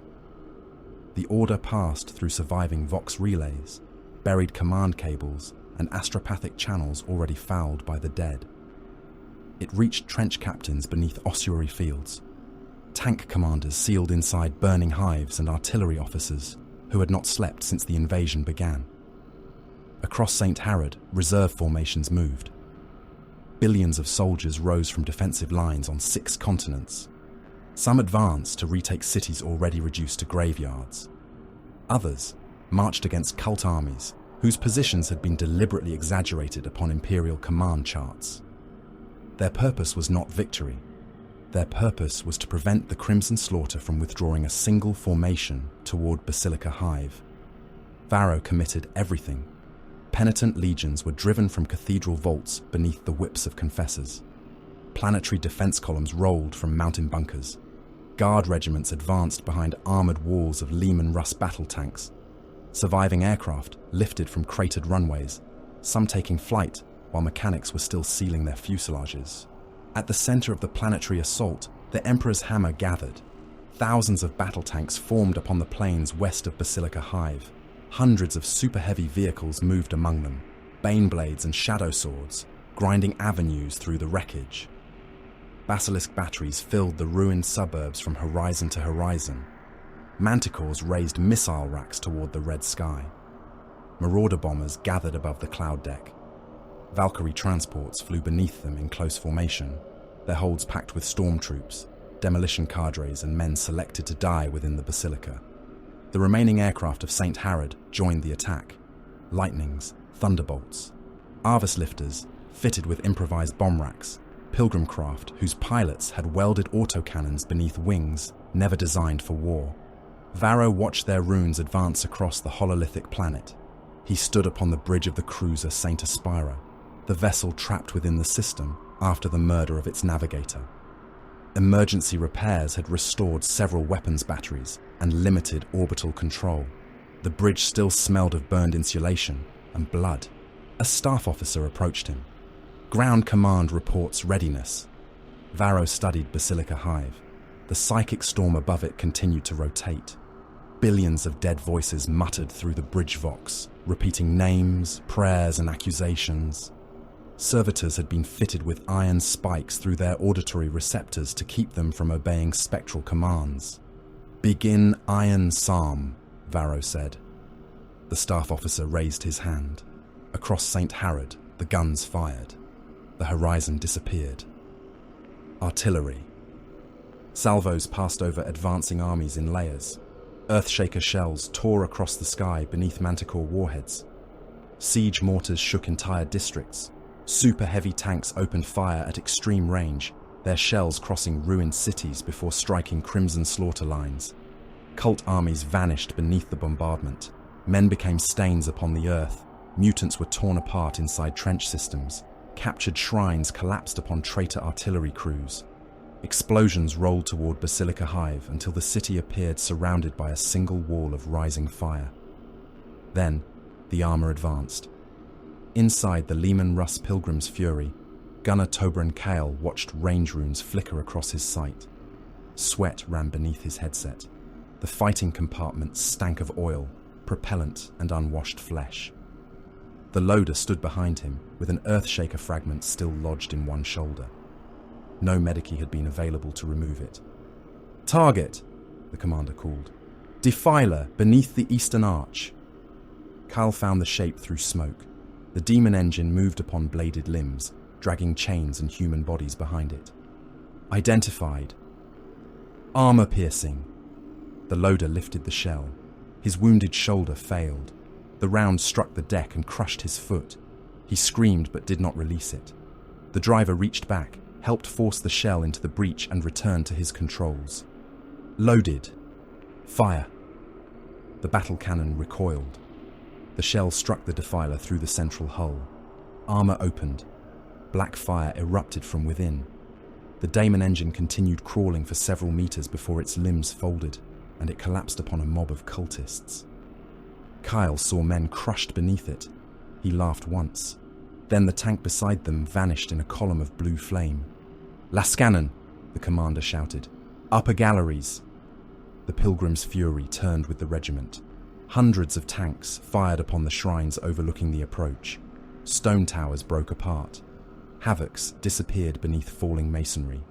Return fire crossed the plain, burning through Imperial armor and turning crew compartments into furnaces. The advance did not slow.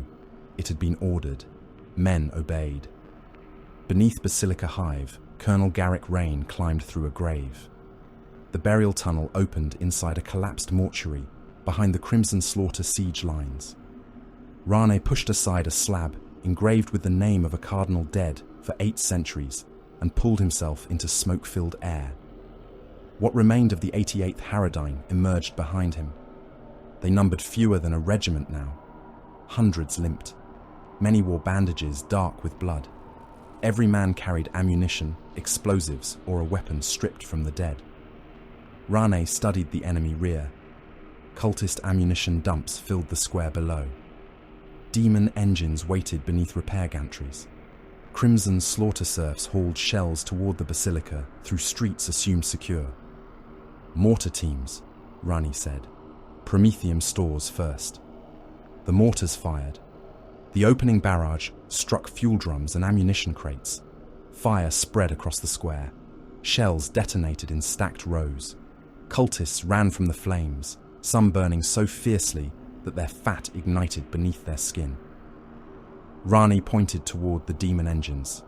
"Mark them." Haradine observers climbed the mortuary roof and activated targeting beacons.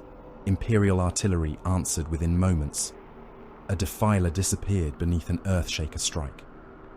A Mauler fiend lost both forelimbs to a descending shell and thrashed through its own repair crews, crushing men beneath its exposed machinery. Rani's soldiers attacked the supply route. They shot drivers from transport cabs, planted melter charges beneath ammunition carriers, and turned captured heavy bolters upon the cult mobs. For several minutes, the artery feeding Kranon's siege was severed. Rane knew the victory would not survive the hour. He did not require an hour. "Keep them looking backward," he ordered. Beyond the western walls, Imperial-sanctioned psychers formed a circle around the advancing armor. They wore explosive collars and grey robes marked with the sigils of the Scholastica Psychana. Armed wardens stood among them, with bolt pistols drawn. The psychic storm pressed down upon the spearhead. Ghosts moved through tanks. Dead men walked beside the advancing infantry, whispering details of betrayals, abandoned comrades, and secret crimes. Soldiers fired upon apparitions and struck the men beside them. The senior psyker raised both hands. "By sanctioned will and bound soul be denied." The others repeated him. A pale barrier formed around the armored column. It appeared first as a shimmer in the smoke. Then spectral faces struck it and flattened against the invisible wall, mouths opening in voiceless rage. The tanks advanced beneath the protection. The psychers began to die. One man's eyes burst from their sockets. Another collapsed as fire poured from his mouth. A third continued chanting while the flesh of his hands peeled away from the bones. The barrier held. "Advance!" Varro ordered from orbit. "Do not pause for the witches." The psychers burned out one after another. Their souls entered the cenotaph engine at the instant of death. Within the vault, the core pulsed.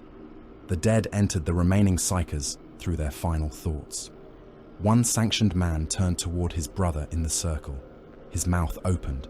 1,000 voices emerged. The explosive collar around his throat detonated. His head became a spray of bone and smoking tissue. The barrier collapsed. The ghosts poured through. Kranon watched the Imperial spearhead from the Basilica's western tower.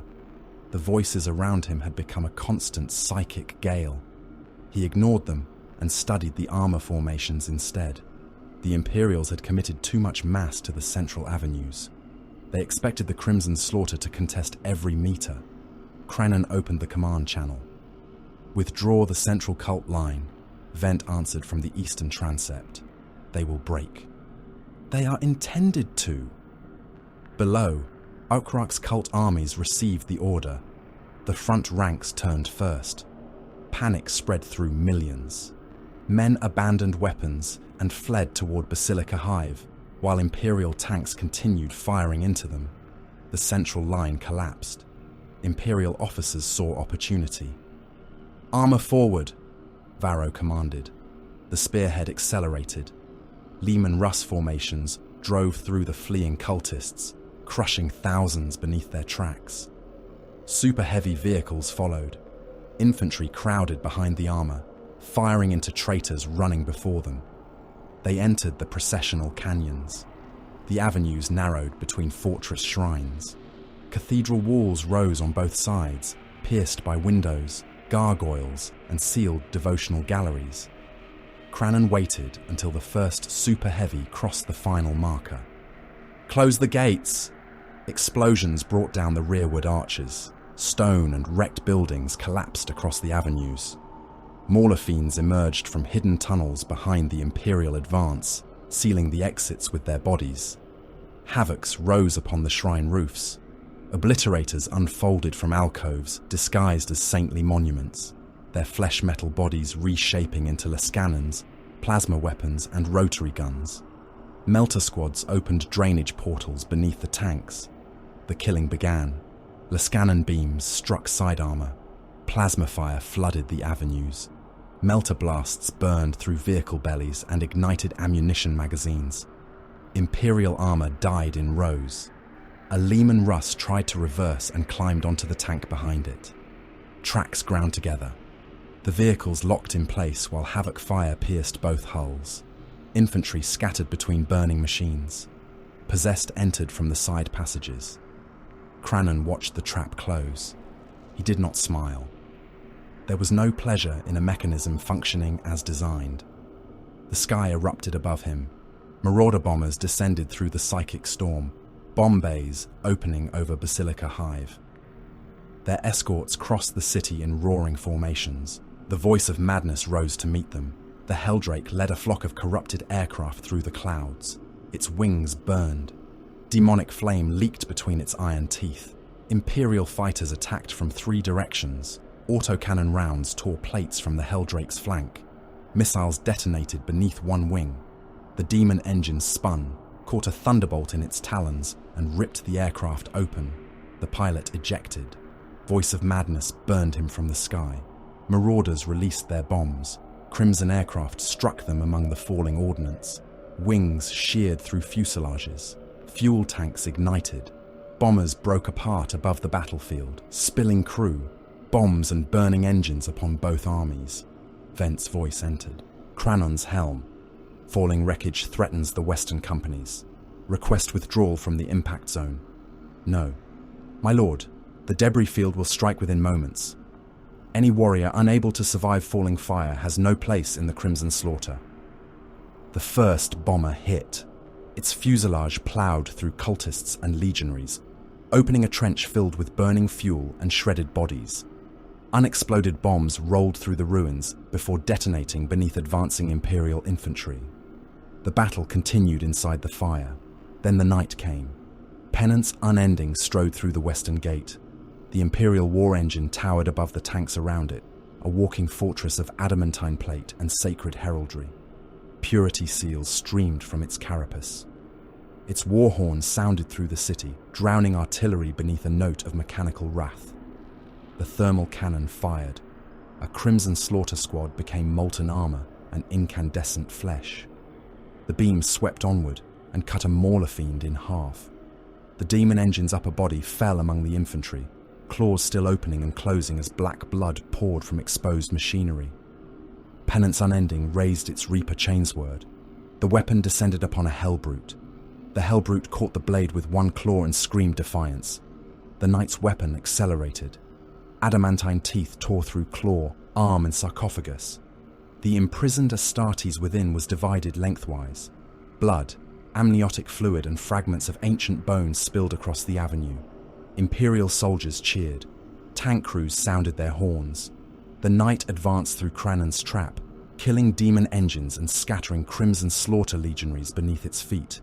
It became a banner the entire counterattack could see. Kranon marked it for death.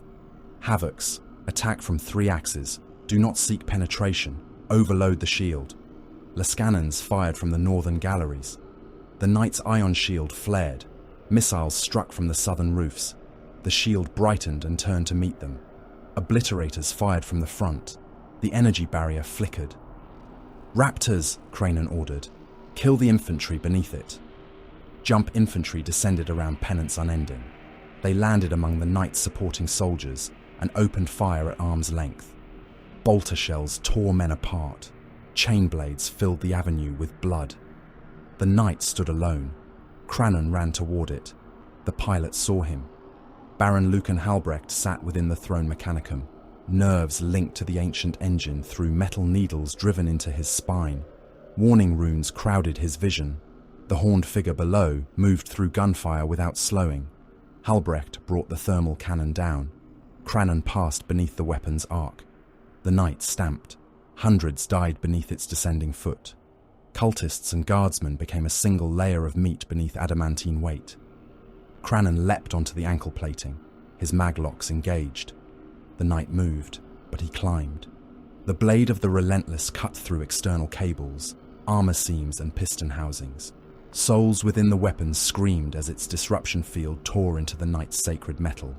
Halbrecht rotated the torso. "Get off my engine, traitor!" The carapace stubbers fired downward. Rounds struck Kranon's armor and shattered trophy chains. One penetrated his pauldron. Blood ran beneath the plate. He continued upward.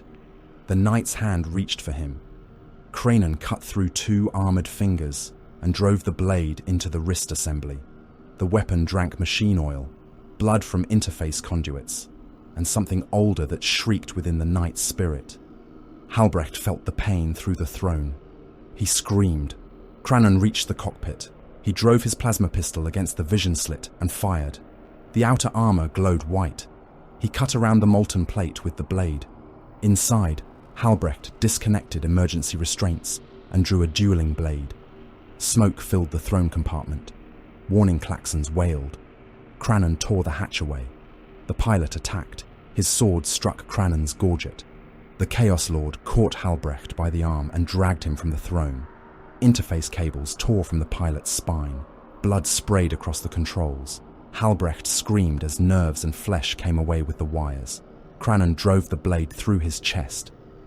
The knight's pilot shuddered upon the sword while the weapon fed. Dark light spread along the edge. Kranon threw the corpse aside and seized the control throne. The machine spirit resisted him. He forced the knight's failing body to turn. Below, an Imperial command formation advanced behind the breach. Kranon locked the leg servos and cut the stabilizers. Penance Unending fell. The knight crashed into the Imperial command group. Tanks vanished beneath it. Command chimeras folded flat. Officers, Vox crews and banner bearers were crushed beneath thousands of tons of armor. The reactor ruptured. Kranon emerged through the burning cockpit before the explosion consumed the wreck. His armor burned. The blade of the Relentless shone with imprisoned souls. Imperial soldiers saw him standing upon the fallen knight. Their cheering died. The nearest regiments broke. Men abandoned weapons. Tank crews reversed into one another. Officers fired pistols into fleeing soldiers until the retreat swallowed them as well. From orbit, Varro watched the counterattack collapse. The Night Rune disappeared. The western spearhead fragmented. The cenotaph engine remained active beneath the basilica. Varro looked at the millions of loyal soldiers still fighting inside the hive. Then he looked at the lance controls of the Saint Aspera. Target Basilica Hive. The bridge fell silent. A gunnery officer swallowed. Our forces remain within the strike radius. I am aware.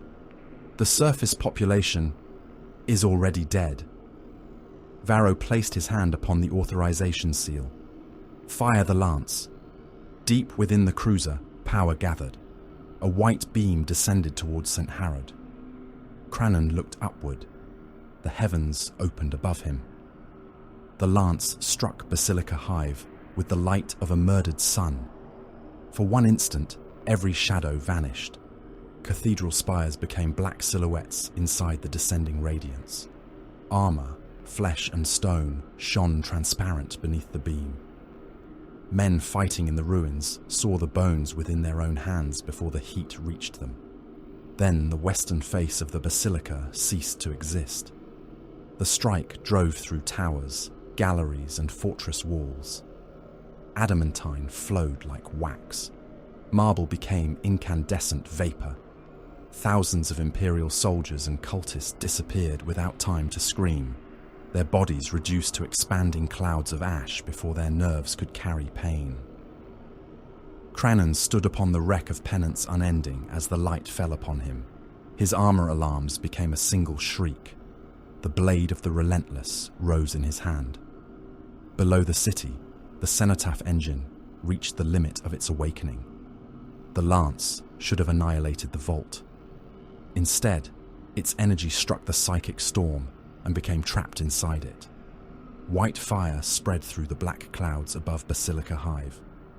Billions of spectral faces turned toward the light. Every voice in the storm screamed with the same impossible breath. The engine answered. Its concentric rings accelerated until they became circles of darkness. The suspended core split along lines that had not existed moments before. Power surged through the 9 bell towers, through the ossuary foundations, and through every corpse anchoring the dead to St. Harrod. The lance bent, not in space, in memory. Kranon felt the world fall away beneath him. The knight's wreck collapsed into a crater of molten armor. Cathedral towers folded inward. Stone, ferrocrete, and burning bodies buried him beneath a mountain of ruin. His armor locked. His secondary heart stopped. The voices entered him.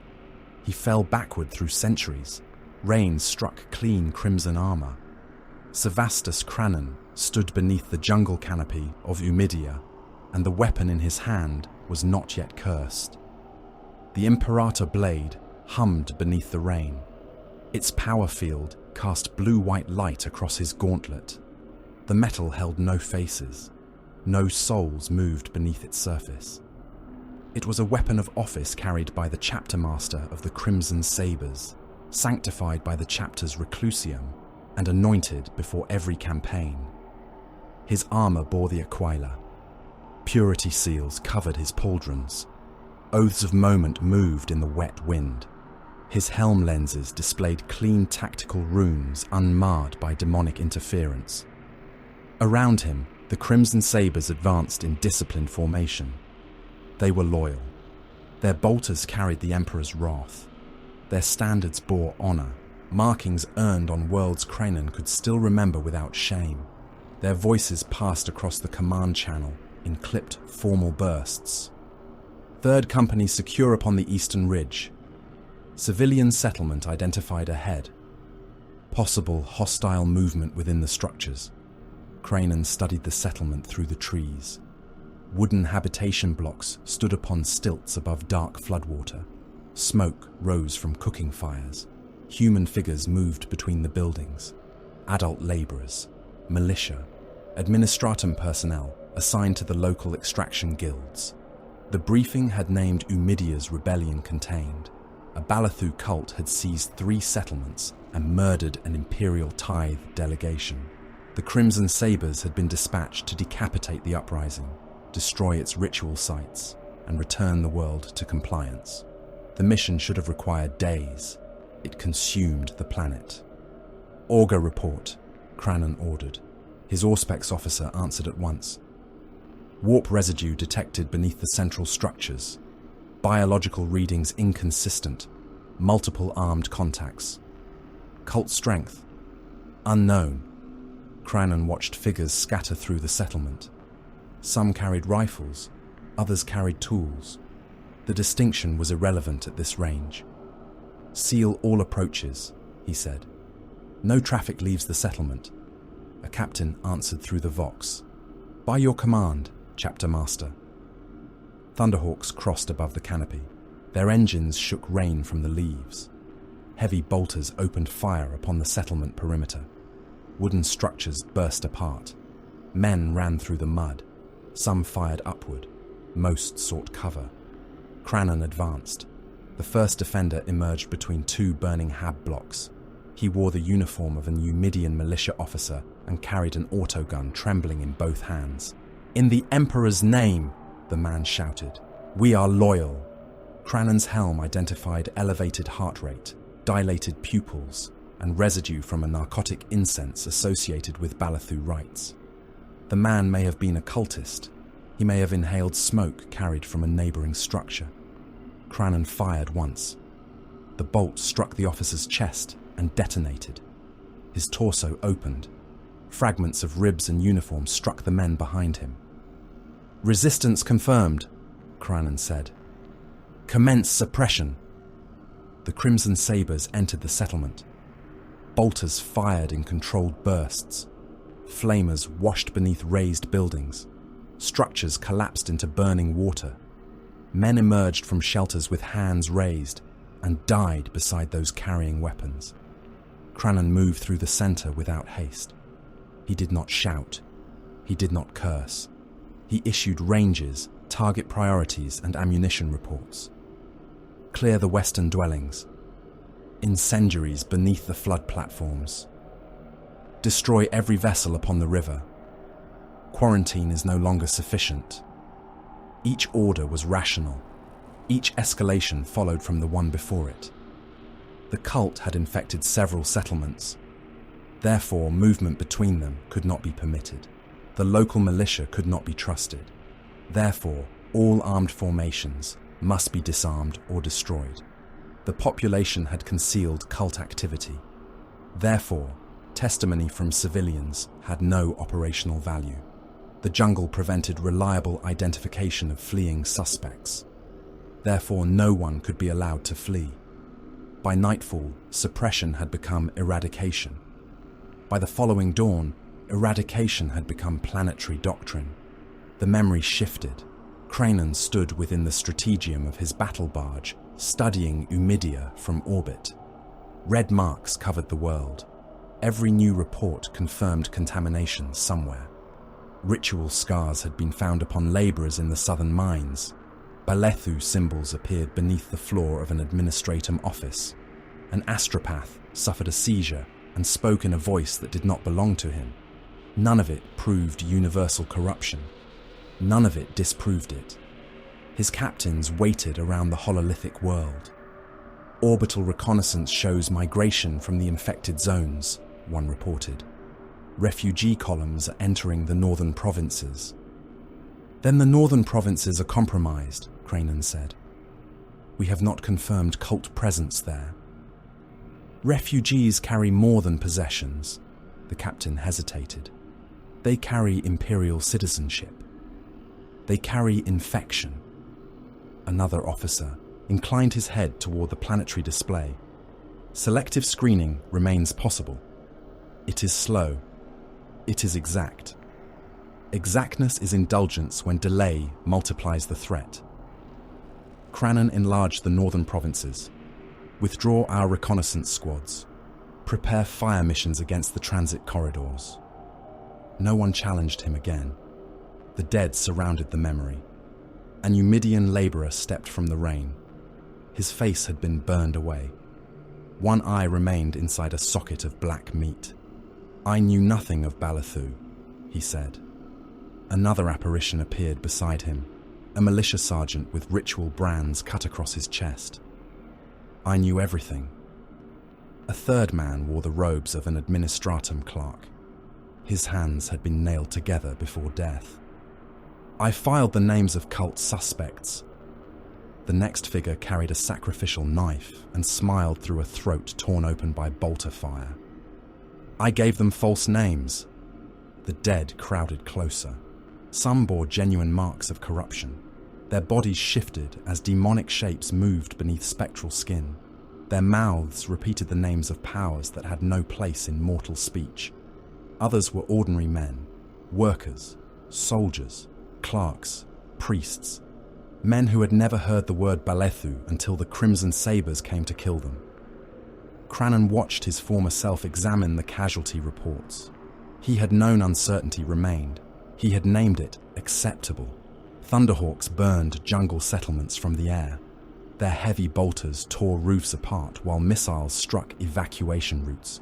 Crimson Sabres advanced beneath them in perfect formations, armor gleaming through rain and smoke. Flamers turned wet forests into walls of steam. Bolter fire filled river settlements with ruptured bodies. Men who surrendered were ordered to kneel in rows. The Astartes killed them from left to right, conserving ammunition by using single rounds through multiple torsos whenever alignment permitted. Orbital batteries struck cities identified as possible ritual centers. Entire districts vanished beneath lance fire. Kranon did not revel in any of it. He counted expenditure. He redirected companies. He concluded that distinguishing innocent from corrupt required resources better spent ensuring that nothing survived. That was the purity of his crime. Hatred had not driven him. Efficiency had. The Imperial officer from the jungle settlement appeared before him again. His throat opened with every word. "You told yourself mercy endangered the Imperium." Blood ran down his uniform. "You told yourself doubt was weakness." The apparition leaned closer. "You called fear discipline and murder necessity." The scene changed. The Crimson Sabres stood upon the command deck after Eumidia's final settlement had burned. No hostile signals remained upon the surface. No civilian signals remained either. Kranon removed his helm. Silence filled the strategium. Then he heard a heartbeat behind the walls. Slow, wet, human. He turned toward the sound. Nothing stood there. His captains watched him. "Chapter Master!" Kranon replaced his helm. "Machine noise." The heartbeat followed him through the ship. It sounded in empty corridors. It pulsed beneath deck plates. It continued after he ordered the engineerium inspected, and every servitor within the surrounding sections dismantled. Faces appeared in polished armor. A burned man stared from Kranon's own breastplate. When he looked down, he saw only the aquila. During meditation, the first voice spoke. "You knew." Kranon opened his eyes. The reclusium was empty. "You knew." More voices joined it over the following days. They whispered the names of settlements. They described wounds. They recited the final orders issued in his voice. Other Crimson Sabres began hearing them. A battle brother fired into an empty corridor. Another tore apart a servitor because it spoke with the voice of a dead child. Though no child stood among the victims, Kranon permitted himself to remember. Kranon responded with discipline. Meditation periods doubled. Warriors who reported apparitions were confined and subjected to purity rites. One sergeant, who claimed the chapter had been cursed, was stripped of command, and made to stand vigil for 9 days without rest. "We are the Emperor's wrath," Kranon told his captains. "Wrath does not regret the flesh it burns." The voices laughed. The memory became Demetra. Cities burned beneath a different sky. The Crimson Sabres had come to prosecute another imperial war. Their minds were already fractured by Eumidia. Legionaries heard accusations inside their helms. Squads broke formation, pursuing ghosts. Battle brothers woke from meditation with blood on their hands and no memory of whom they had killed. Then the fighting began. The voices weakened. Every enemy death brought moments of quiet. The first time Kranon recognized the pattern, a Demetran fortress had just fallen. Thousands of defenders lay dead across the battlements. Smoke moved through the halls. A Crimson Sabre stood among the bodies with his helm removed. He was smiling. "I cannot hear them," the warrior said. Kranon listened. The whispering had diminished, not vanished, retreated. The chapter learned quickly. When the dead grew loud, the Crimson Sabres sought battle. When battle ended, they extended it. Prisoners became targets. Suspected insurgents became armies. Cities became acceptable casualties. Silence became reward. Slaughter became the price. They ceased killing only to complete missions. They began creating missions so they could kill. Kranon watched the corruption spread without demon, altar, or oath. The curse did not command them to worship, it taught them hunger.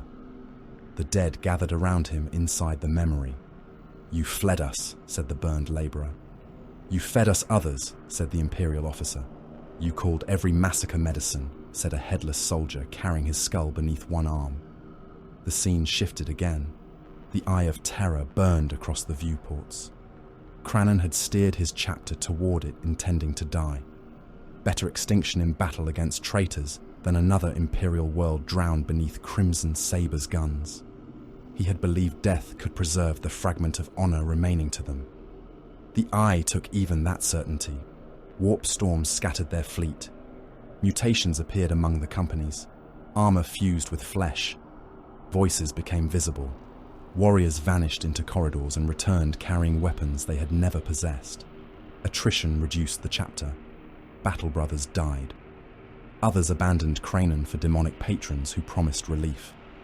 At last, the surviving captains gathered before him. Some demanded martyrdom. Some demanded surrender to the powers hunting them. Kranon chose survival. He tore the aquila from his breastplate. He declared the Imperium unworthy of their loyalty. Those who refused to follow him were executed. He remembered each face. Brother Captain Arvin shot through the throat while reciting the chapter oath. Ancient Meros dragged from his sarcophagus and destroyed because he would not renounce the Emperor. 37 warriors who laid down their weapons and asked only to die as Crimson Sabres. Kranon killed them as an example. The dead of Eumidia stood beside the dead of his own chapter. All accused him. "You serve us," they said. "You cross the stars when we command. You kill when we grow loud. You are not relentless. You are obedient." The word struck more deeply than the orbital lance. Kranon saw St. Harrod again. He saw himself invading a world for silence. He saw cult armies spent, legionaries sacrificed, and billions murdered because the dead had made suffering intolerable. The Emperor had once commanded him through duty. The gods had tempted him through power. The dead commanded him through pain. Different masters, different chains. Kranon raised the Imperator blade within the memory. Its clean surface darkened. Faces appeared beneath the metal. It became the blade of the Relentless. "No," he said. The apparitions continued closing around him. "You will hear us. Yes, you will remember us. Yes, you will obey." Kranon drove the sword into the memory beneath his feet. The false jungle split. "I will not beg the Emperor for absolution." Fire rose through the fracture. "I will not beg the gods for favor." The dead recoiled. "I will not beg you for silence." The jungle, the battle barge, and the burning cities collapsed into darkness. "If you cannot be destroyed, you will be used." The blade tore free. You will speak when I command. The dead screamed. You will march where I point. Stone exploded around him. Kranon awoke beneath the shattered basilica. His armor was pinned beneath tons of ferrocrete and molten cathedral metal. Warning runes flashed across one surviving helm lens. His left arm hung immobile. Blood filled his lungs. The blade of the Relentless moved in his right hand. Kranon had not ordered it. Souls within the weapon guided the edge through the rubble. Its power field screamed. Fallen stones split. Black radiance burned through iron supports. Kranon forced himself upward. He emerged into a crater where Basilica Hive had once stood. Ghosts filled the ruins. The psychic storm had descended to the ground. Dead men moved through fire. Cathedral fragments hung suspended in the air. Rivers of blood climbed broken walls and flowed toward the cenotaph vault.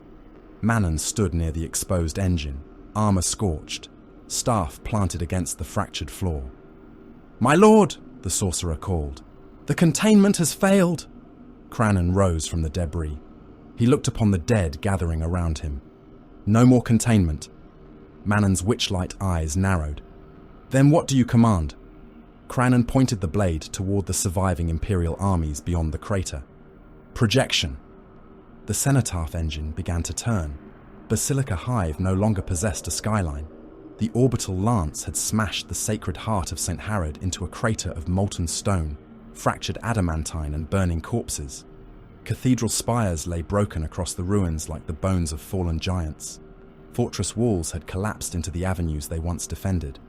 Entire regiments remained buried beneath them, trapped in pockets where the air had become dust, smoke, and the breath of dying men.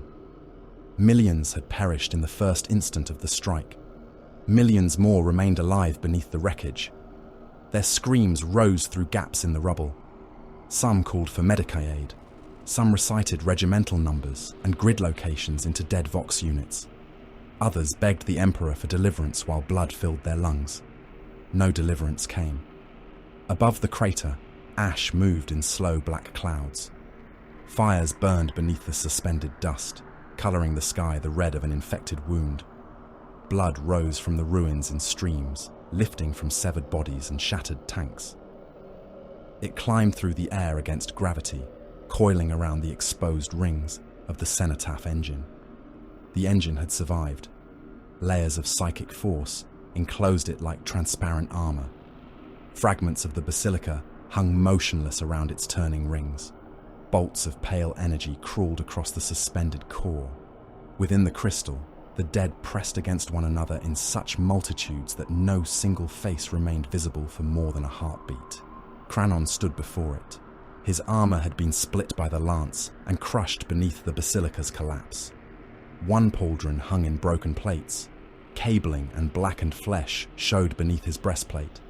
Blood ran from the joints of his left arm, yet he remained upright. The voices surrounded him. They no longer whispered. They waited. "Open all command channels," Kranon said. Vent stood beside the engine with his combi bolter lowered. His Terminator plate bore the scars of the strike. Half the trophies upon his armor had melted into unrecognizable shapes. All surviving formations are listening. Kranon looked across the tactical projections Manon had raised above the crater. 6 continents burned. Imperial armies remained in the field. Cult hordes still occupied cities, manufactoria, and shrine complexes. Crimson slaughter vessels controlled most of the near orbit, though several were crippled and bleeding atmosphere. The planetary population remained vast, available. Kranon raised the blade of the Relentless. "Institute the Red Communion." Vent remained silent for one breath. Then he struck one fist against his breastplate. "By your command." The order spread across St. Harrod. Captured populations were driven from shelters, mines, dormitories, and cathedral vaults. Men were herded into processional plazas beneath the guns of traitor militia. Laborers were chained together within manufactoria. Wounded guardsmen were dragged from medici stations and thrown into trenches, already filled with the dead. Oakrock's apostles marked every killing ground with blood. They measured distances between execution lines. They aligned siege guns with cardinal points and raised icons where the dead would fall in the greatest concentration. Nothing was left to chance. The slaughter was to occur in waves. Each continental death would strike the cenotaph engine like a hammer blow. The psychic shock would travel through the planetary foundations, gather within the 9 bell circuits, and emerge as a single coherent signal. The first wave began in the reliquary provinces. Crimson slaughter ships fired from orbit. Macro shells descended through the atmosphere and struck cities whose populations had been gathered into public squares. The impacts erased entire districts. Stone, steel, and human bodies rose in pillars visible beyond the horizon. The dead entered the engine. Its outer ring accelerated. The second wave began along the equatorial manufactoria. Captured artillery batteries opened fire upon labor compounds. Earthshaker shells landed among men packed too tightly to run. Bodies burst against walls. Those beyond the first detonations were thrown beneath collapsing machinery or trampled by the terrified masses around them. Demon engines entered the survivors. Mauler fiends tore through barricades and crushed men beneath piston limbs. Defilers swept plazas with battle cannons and reaper fire. Hellbrutes waded into crowds, power claws closing around clusters of bodies until blood sprayed between armored fingers. The dead entered the engine. The suspended core darkened. The third wave began inside the Pilgrim transit hives. Promethean pumps flooded embarkation platforms, rail tunnels and hab vaults. Cultists ignited the fuel from elevated gantries.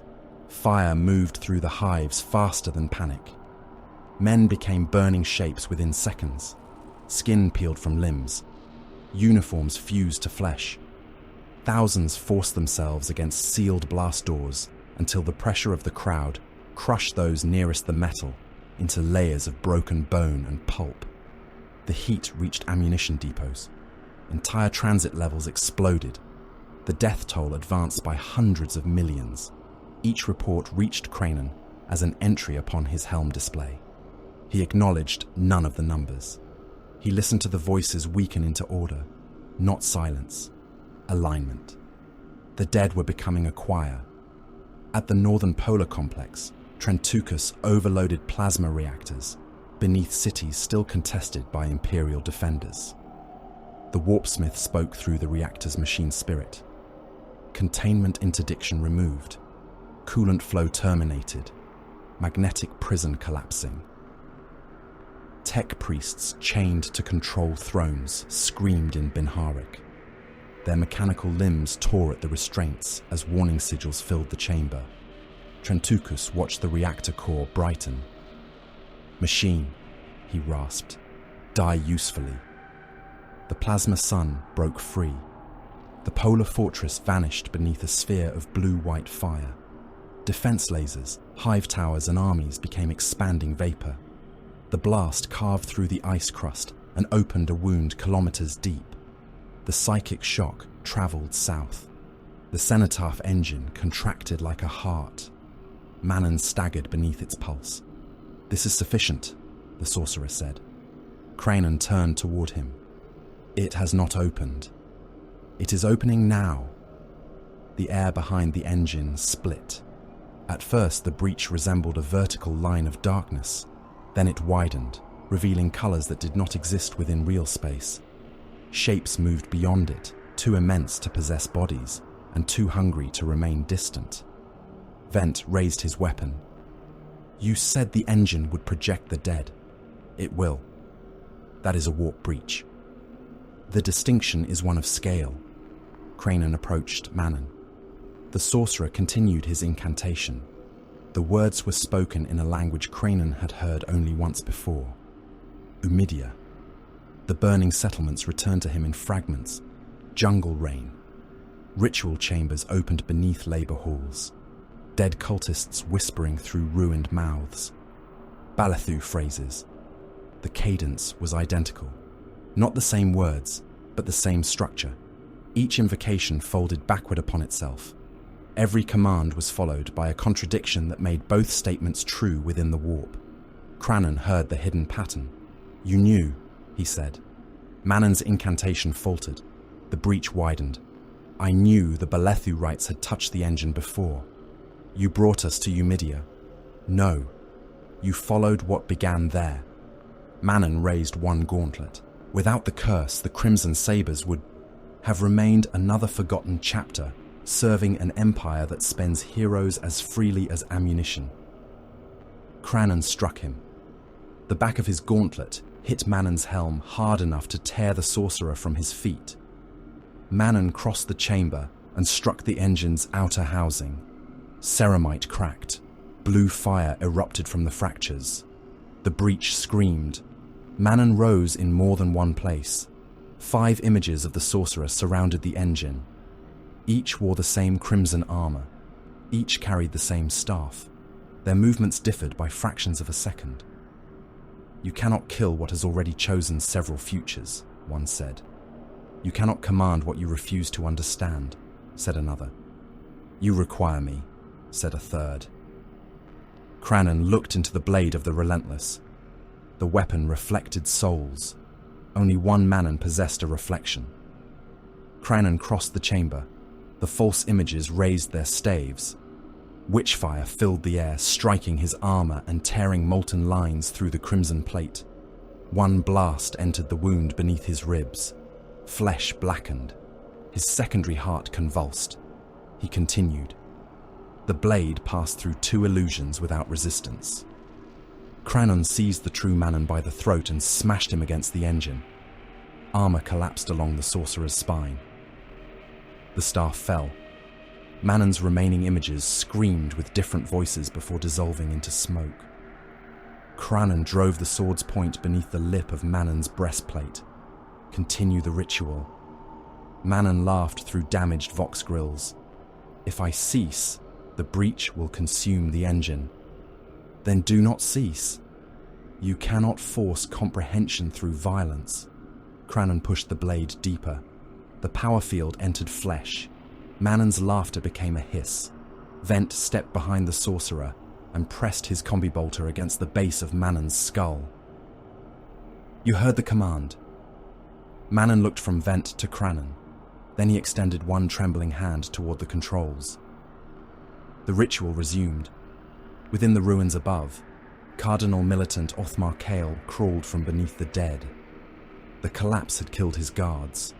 A slab of carved stone had fallen across the legionary assigned to watch him, crushing the warrior beneath tons of debris. Kale had awakened beneath the traitor Astarte's severed arm. His own hands were ruins.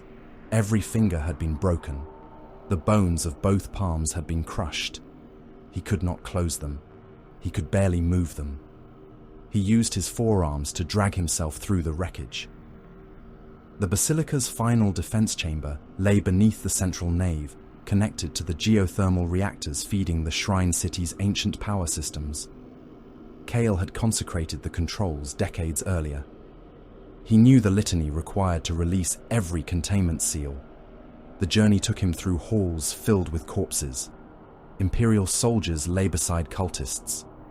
Priests had died clutching weapons. Men trapped beneath stone called to him as he passed.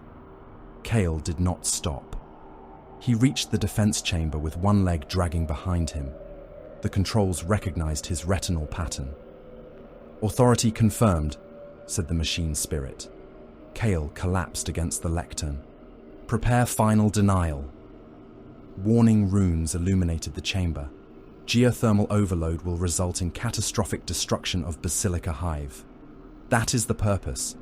Confirmation requires manual invocation. Kale could not use his hands. He pressed his broken palm against the activation studs. Bone moved beneath the skin. Pain turned his vision white. The system accepted the contact.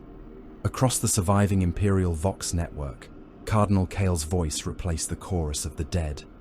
Men of Saint Harrod. Lord General Varro heard him from the command deck of a Valkyrie descending through the smoke. The Saint Aspira had lost engine control after Crimson boarding remnants reached its plasma conduits. The cruiser remained in orbit, dying slowly, its decks filling with radiation and fire. Varro had refused evacuation beyond the system. He had taken the last armed lander to the surface. Around him sat officers, stormtroopers, and command personnel carrying laser guns across their knees. No man spoke as Kale's sermon came through the vox. The enemy has broken our walls. He has profaned our shrines. He has drowned this world in the blood of the faithful. Below, surviving Imperial formations consolidated around the eastern ruins. Rane stood among them. The 88th Haradine had been reduced to several battered companies. Men carried mismatched weapons and armor stripped from the dead. Their regiment had no colors left. The last banner had burned during the lance strike. Rane heard the Cardinal continue. There will be no rescue. There will be no dawn beyond this night. There remains only the manner of our ending.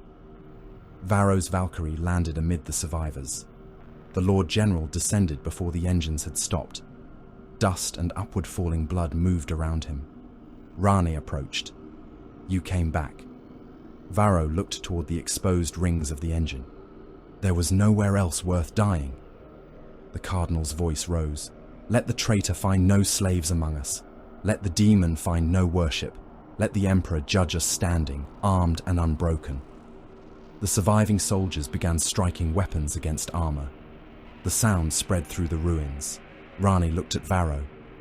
One final assault? One final order, Varro replied. They turned toward the Basilica crater. In the defense chamber, Kale pressed his ruined hand against the final control. By my blood, he said. Deny them. The geothermal seals began to open. Kranon heard the warning through the engine. He left Manon beneath Vent's weapon and entered the lower passages. Kale had reached the last invocation when the blast door folded inward. Kranon stepped through it. The Cardinal turned from the controls.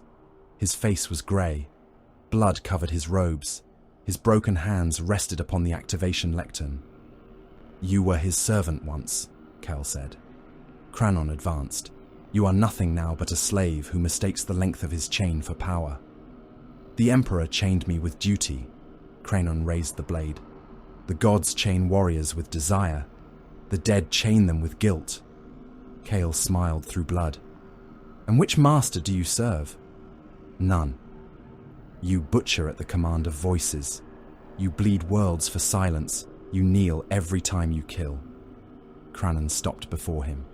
The Emperor and the gods differ only in the scale of the lies they demand. The Emperor asks sacrifice. All tyrants do. Kale turned back toward the controls. Kranon drove the blade of the Relentless through his spine. The point emerged from the Cardinal's chest and entered the activation lectern. Kale's body convulsed. His blood flowed down the weapon that had once been called the Imperator Blade. For one instant, the machine spirit recognized the sword's old sanctification. The final circuit closed. Kale died upon the blade. The cenotaph engine awakened completely. Every ghost across St. Harrod turned toward Basilica Hive. Spectral soldiers rose from trenches. Burned pilots left their wrecked aircraft. Dead cultists climbed from mass graves. Priests, laborers, officers and pilgrims abandoned the places of their deaths and flowed toward the engine in rivers of pale light. They merged above the crater. Faces joined faces. Bodies folded into bodies. Broken limbs formed storm fronts. Open mouths became thunderheads. Final memories flashed within the mass as lightning. The manifestation rose until it covered the ruins of Basilica Hive. Billions screamed within it. Manon stared upward. The accusing host, he whispered. The entity moved. Its shadow crossed the surviving armies. Millions of cultists and Imperial defenders stopped where they stood. Their souls were torn from their bodies. Men collapsed in endless ranks, flesh suddenly empty. Pale forms flew upward, screaming as they joined the colossal storm. The accusing host turned. Every face within it looked upon Kranon. The Chaos Lord withdrew his blade from Cardinal Kale's corpse. Above him, the dead opened billions of mouths. The accusing host descended upon Basilica Hive. It did not fall as rain, nor strike as artillery, nor advance with the measured tread of an army. It lowered itself over the ruins like a judgment too vast for the world to bear. Billions of faces turned within the storm. Mouths opened across cloud banks of dead flesh. Arms reached down from the darkness, each limb broken in the manner of its death. The first spectral hand passed through the crater. Every living warrior beneath it remembered killing. A Crimson Slaughter legionary stood upon the remains of the Basilica wall, firing disciplined bursts into the Imperial advance. The host touched him, and the ruins vanished from his sight. He saw a mining settlement burning beneath another sun. He felt his bolter recoil as he murdered men fleeing through smoke. He experienced every impact from the victim's flesh, felt ribs shatter from within, felt organs rupture beneath mass reactive detonations. Their final terror entered him with such force that he tore off his helm and fired into the air. "They are inside me!" His brothers ignored him. Then the dead spoke through their own voices. The legionary drove both gauntlets into his face. Armored fingers tore through cheeks and gums. He ripped away his jaw, drowning his scream beneath blood while the host forced him to relive another century of slaughter. Across the ruins, Crimson Slaughter warriors broke. Some fired upon enemies that had died millennia before. Others attacked their own shadows, striking Ferrocrete until chain blades shattered. One warrior opened his abdominal plate with a combat knife and clawed through his own organs, searching for the voices he believed were nesting beneath his hearts. The chosen endured longer. Their hatred held them together for minutes rather than seconds. Then the accusing host opened the memories of entire worlds. Kranon remained standing. The host struck him with the death of Umidia. He felt settlements burn through 10,000 mines. He died beneath Crimson Saber's bolters, beneath flamers, beneath orbital fire. He experienced men suffocating in sealed shelters. He became laborers crushed beneath retreating transports. He became soldiers who surrendered and watched loyal Astartes raise their weapons. The memories changed. Demetra, prisoners kneeling beneath a black sky, cities opened by siege guns, men hunted through streets because their deaths purchased temporary silence for the cursed chapter. Then came worlds Kranon had forgotten. Fortresses erased in moments. Void ships breached and left screaming in the dark. Populations sacrificed to the hunger of the blade. The host gave him every death at once. Kranon staggered. His boots cracked the molten stone beneath him. Warning runes filled his damaged helm lens. Blood poured from his mouth and ran through the ventilation grills. He saw himself from the eyes of those he had killed.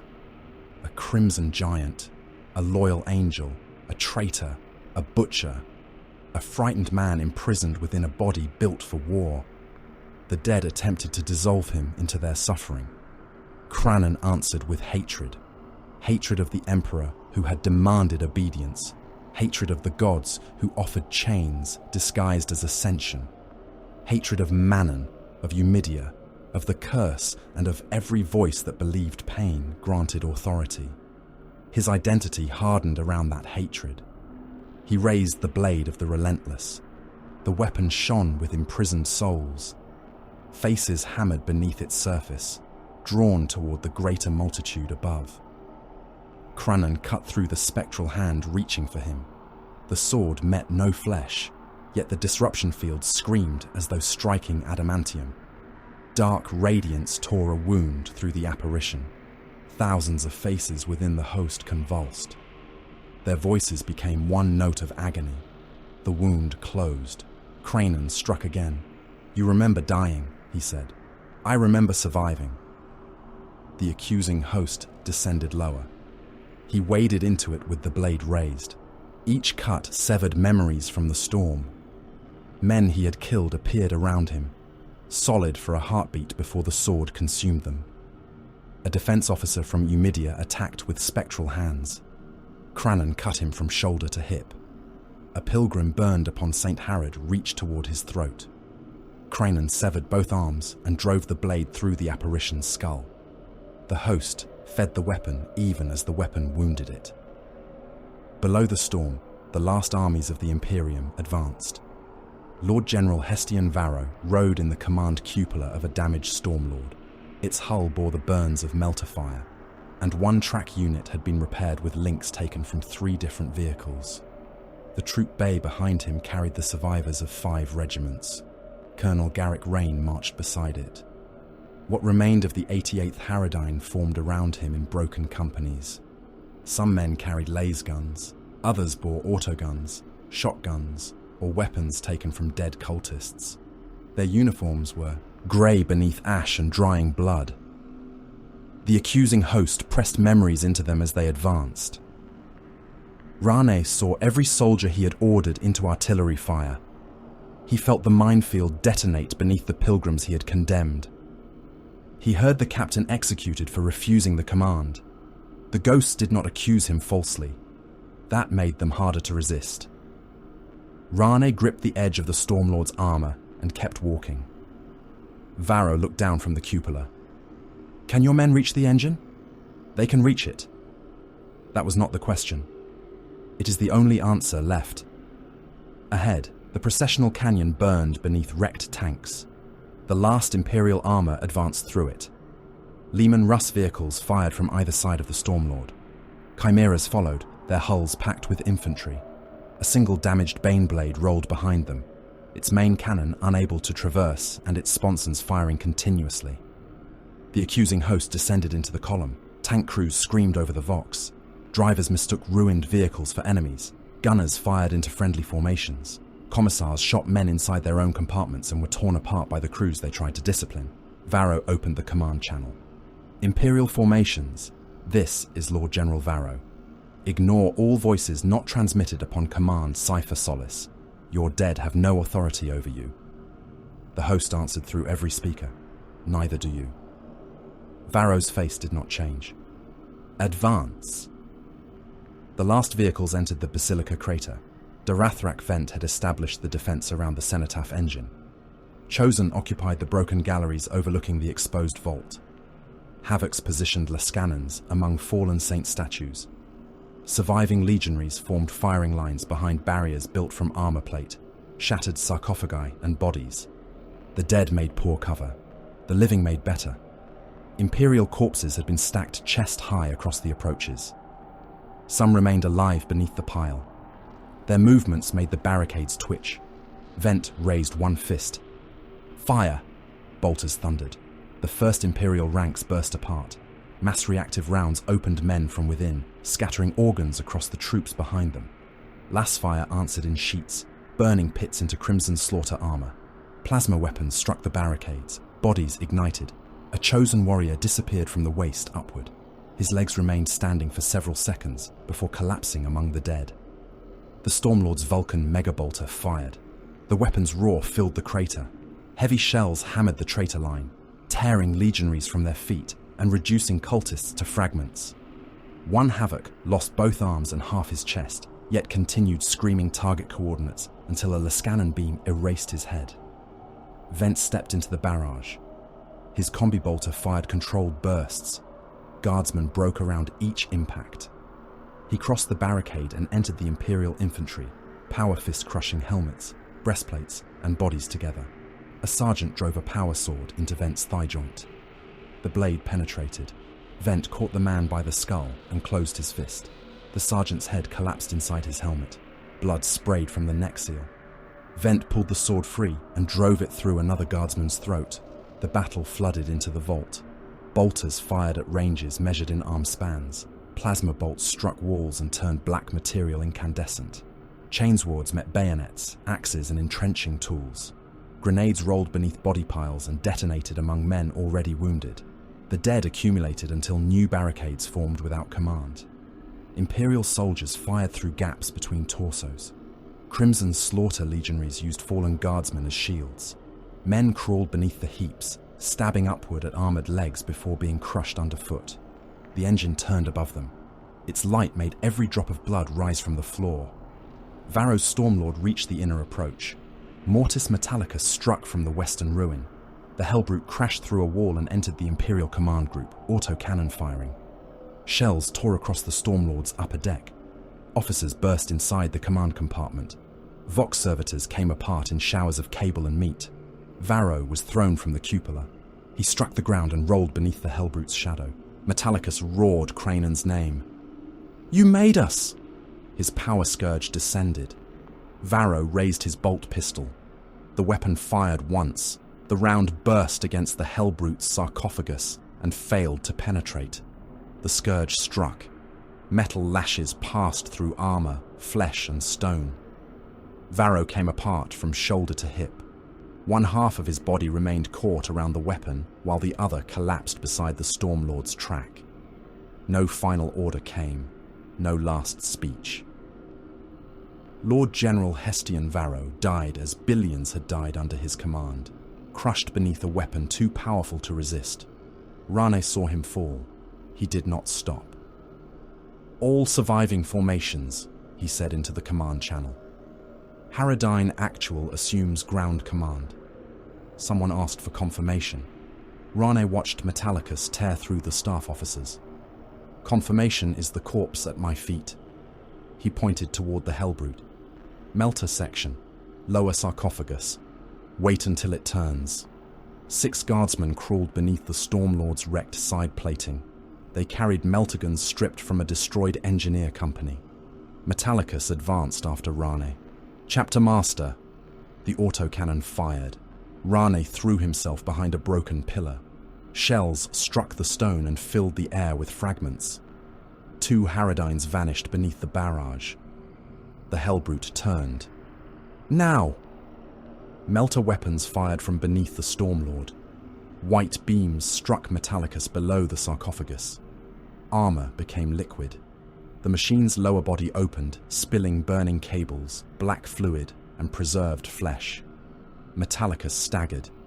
A second volley hit the same wound. One leg separated. The Hellbrute fell forward, power scourge lashing across the floor. Imperial soldiers were cut apart beneath the uncontrolled sweep. Its remaining limb struck the edge of the engine pit. Metal cracked. Metallicus slid into the lower machinery. Rotating rings caught the Hellbrute's armor. The machine was dragged inward, plate peeling away beneath impossible forces.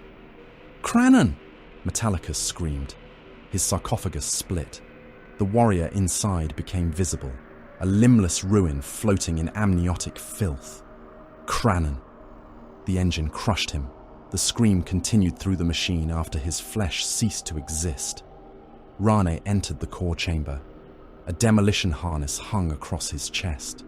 It had been assembled from linked plasma warheads taken from damaged artillery munitions.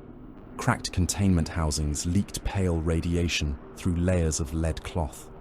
His skin had already begun to blister beneath his uniform. Blood ran from his nose. His gums had turned black. He knew he was dying. He opened the final command channel. "All surviving Imperial soldiers, hold present position." Lasfire crossed the chamber. "Do not retreat." Men screamed behind him. "You will receive no relief," Bolters answered. "You will hold until death." Rane closed the channel. He reached the walkway leading to the engine core. Kranon descended from the storm. His armor burned with spectral fire. The blade of the Relentless shone in both hands. Apparitions clung to him, their forms cutting in and out of reality. He landed upon the walkway between Rane and the core. The metal buckled beneath his weight. "Colonel," Kranon said. Rane drew his bolt pistol. "Traitor! You have no army! I have enough!" Rane fired at a charge fixed beneath the walkway. The melter trap detonated. White fire engulfed Kranon. The blast burned through the damaged armor beneath his ribs. Ceramite flowed. Flesh blackened. One of his hearts spasmed beneath the heat. Kranon emerged from the flames. Rane hurled 2 crack grenades. One struck the Chaos Lord's chest and exploded without penetrating. The other entered the wound opened by the melter blast. Kranon staggered as the detonation tore flesh from his side. Concealed Haradines opened fire from alcoves around the chamber. Lasbolts struck damaged joints. Plasma fire burned across Kranon's pauldron. A heavy bolter hammered his breastplate, driving him back one step at a time. Disciplined mortals, prepared ground, concentrated fire. For several heartbeats, it was enough to wound a demigod. Kranon raised his plasma pistol and fired into the alcoves. Men vanished in blue flame. He cut through a support column with the blade. The walkway collapsed beneath the remaining Haradines. Soldiers fell into the engine machinery, bodies breaking against the rings before spectral fire consumed them. Rane charged through the falling metal. His power saber struck Kranon's wounded side. The blade entered flesh. Kranon caught the colonel's weapon arm. Rane fired his bolt pistol into Kranon's helm at point-blank range. The eye lens shattered. Kranon twisted. Rane's arm broke at the elbow. Bone burst through his sleeve. The bolt pistol fell. The colonel did not scream. Kranon drove the blade of the Relentless through his torso. The sword passed beneath the ribs and emerged from Rane's back. Blood poured across the weapon. The colonel's boots left the walkway as Kranon lifted him. The engine reached for his soul. Rane looked through the broken lens into Kranon's blood-filled eye. "You cannot kill enough," he whispered. Kranon held him before the core. "I can continue." Rane's remaining hand closed around the detonator. Kranon saw it. Too late. The colonel pressed the activation stud. The plasma warheads ruptured. The cenotaph engine became a sun. Manon tore a fragment from the inner ring as the blast began. He forced the shard beneath the broken plates of his armor, spoke a single word, and vanished into a many-colored fracture in reality. Kranon turned toward the core. The accusing host descended through the vault, drawn toward the rupturing engine. Billions of faces filled the chamber. Their screams broke stone and stripped armor from the dead. Kranon drove the blade of the Relentless into the core. The weapon pierced crystal, bone, and unknown metal. Souls within the sword reached into the greater storm. Kranon forced the blade downward. The psychic anchor severed. The accusing host screamed as one. The detonation erased the vault. Basilica Hive vanished beneath an expanding sphere of spectral fire. Entire districts were flattened. Armies ceased to exist. Tanks became molten shadows. Cathedral foundations rose from the earth and disintegrated in the sky. The blast crossed the continent. Then silence fell. Hours later, stone moved within the crater. A crimson gauntlet broke through the ash. Kranon rose from the ruins. His armor hung from him in blackened fragments. One horn had broken from his helm. The blade remained in his fist. The voices had returned. Umidia, Demetra, St. Harad. Billions screamed within and around him. They were louder than ever, but they were no longer trapped inside his skull. Kranon looked toward the surviving Imperial lines upon the horizon. He raised the blade. Scream! Every dead voice obeyed. Across the continent, surviving soldiers heard them. St. Harad had survived the death of its heart. That was the world's final misfortune. Basilica Hive had become a crater filled with molten stone, spectral fire, and the compacted remains of armies. The cenotaph engine was broken. The accusing host had been severed from the relic that gave it form. Lord General Varro was dead. Colonel Rane was dead. Cardinal Kale lay buried beneath the ruins of the world he had failed to save. Yet settlements remained beyond the crater. Imperial formations still occupied trenches along distant continents. Pilgrims sheltered beneath monasteries. Planetary defense regiments held isolated fortress cities where commanders waited for orders that would never come. Kranon stood upon the highest surviving fragment of the basilica and looked upon them through the tactical feeds of the Crimson Slaughter. Vent approached through the ash. The adjutant's terminator plate had been stripped to blackened ceramite across one shoulder. A power cable hung from his thigh like a severed vein. Blood marked every step he took. Surviving formations are withdrawing toward the reliquary provinces, Vent said. Several cities have transmitted surrender. Kranon watched Imperial signals appear across the hololith. Requests for terms, offers of hostages, promises to yield weapons, armor, and manufactoria intact. Reject them, Kranon said. Vent looked toward the distant horizon. The planetary command structure has collapsed. We possess the orbital lanes and every major defense station. Continued resistance is no longer strategically relevant. Kranon turned his damaged helm toward him. That is why the killing may proceed without interruption. He opened the command channel. Every surviving Imperial formation is to be exterminated. Every settlement is to be searched. Every refuge is to be opened. No man who has carried a weapon against us leaves this world alive. The voices gathered around his words, millions of them, billions. They pressed against the atmosphere like an approaching storm. Kranon continued. Cities that surrender will be destroyed first. Let the others understand that submission purchases nothing. Across the void, Crimson's slaughter ships aligned their weapons. The first city to die was Martyr's Rest. Its defenders had laid down their arms before the remains of a cathedral gate. Regimental officers stood beneath white banners painted with the Aquila. Civilians crowded the streets behind them, staring upward as the shadow of the Deathbringer crossed the poisoned sky. The city transmitted its surrender 9 times. No answer came. Macro cannons fired from orbit. The first shell struck outside the walls and opened the earth beneath an evacuation district. Buildings leaned inward, then vanished into a widening fissure. Thousands fell screaming into darkness before collapsing foundations buried them. The second shell struck the cathedral quarter. Stone towers became expanding dust. The surrendered soldiers disappeared beneath fragments of armor, masonry, and human flesh. Men standing kilometers away were thrown from their feet by the pressure wave. Windows burst inward, filling hab chambers with razored glass. The third shell penetrated the hive foundations. Subterranean support columns failed. Martyr's Rest folded downward, one district at a time. Millions died beneath the weight of their own city. Other settlements watched the transmission until the orbital fire erased every signal. Some commanders ordered renewed resistance. Others opened their gates and fled. Neither decision changed the outcome. Crimson slaughter vessels moved from target to target. Lance strikes burned through defense silos and continued into the mantle below.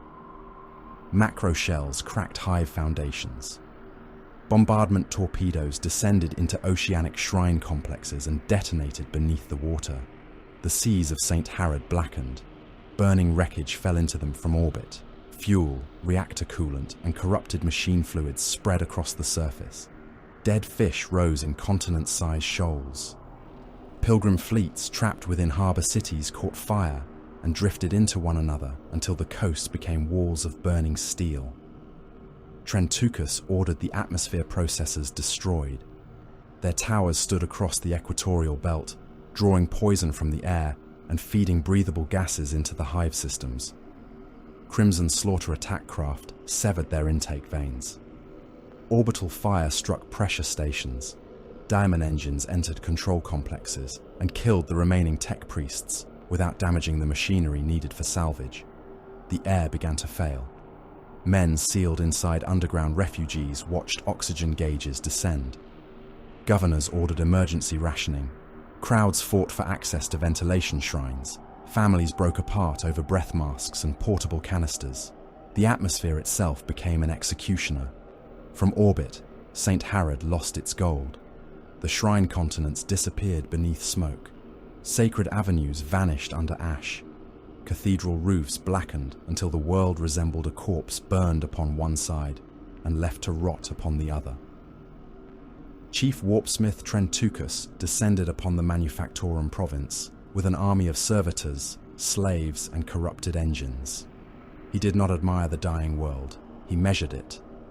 Plasma reactors were cut from their housings and loaded onto heavy crawlers. Defense lasers were dismantled section by section. Weapon vaults were emptied. Lehman Russ hulls were dragged from battlefields, their crews removed with industrial hooks. Captured armor was sorted beneath the gaze of the Warpsmith. Vehicles capable of repair were marked for transport. Those beyond use were stripped of guns, engines, tracks, and machine components. Human remains were burned out of crew compartments or scraped into collection trenches. Prisoners were divided with similar care. Soldiers judged too wounded to labor were executed beside the sorting yards. Bolters burst them apart in rows. Their blood ran into channels leading toward Okrak's temporary altars. The strong were chained for transport to the Lost Hope. Engine seers, armourers and artillery crews received iron collars and identification, brands. Their knowledge was considered more valuable than their flesh. Others were selected for implantation trials. Trentukus's chirurgeons examined them beneath white industrial lamps. Men were opened while conscious, so the machine servants could study the strength of organs, nerves, and bone.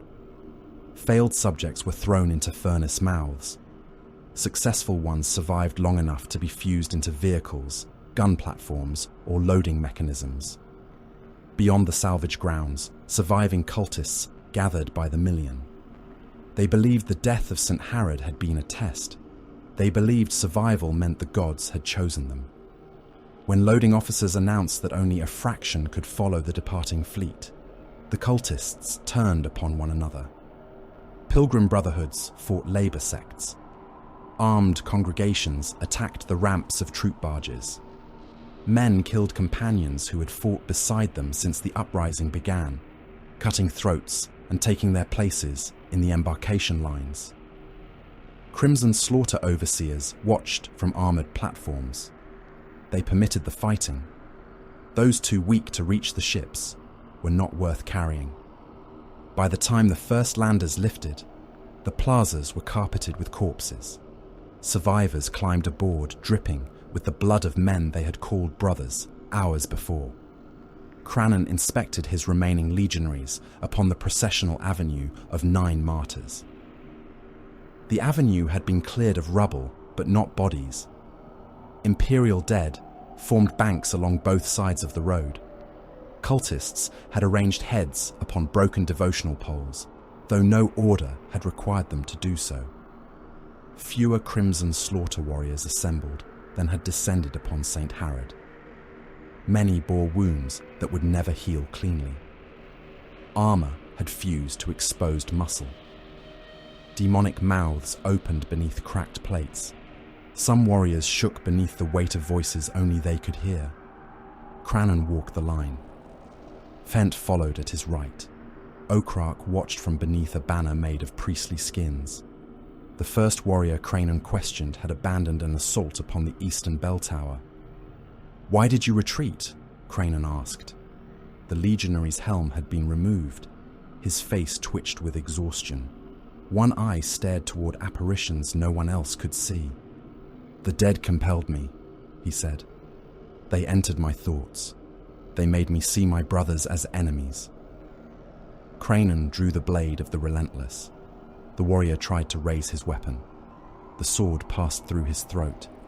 His head struck the avenue and rolled between the boots of the assembled legionaries. The body remained upright for a moment before blood pressure failed and it collapsed. "The dead compel nothing," Kranon said. "They threaten. They deceive. They inflict pain. The choice to retreat remained yours." He moved to the next warrior. This legionary had lost one arm. The stump had been sealed with a crude plate welded directly over the wound. "Did you fear them?" Kranon asked. "Yes." The answer came without hesitation. "Did you retreat?" "No." "Why?" "Because fear is not command." Kranon studied him. The apparitions surrounding the warrior clawed at his remaining arm and whispered through the cracks in his armor. "You retain your place." The legionary struck one fist against his breastplate. Kranon continued down the line. He executed warriors who blamed demons, ghosts, or gods for failures of discipline. He spared those who admitted terror, but obeyed regardless. One champion had abandoned his squad to pursue the apparition of a murdered captain. Kranon broke his spine and left him alive beneath the bodies lining the avenue.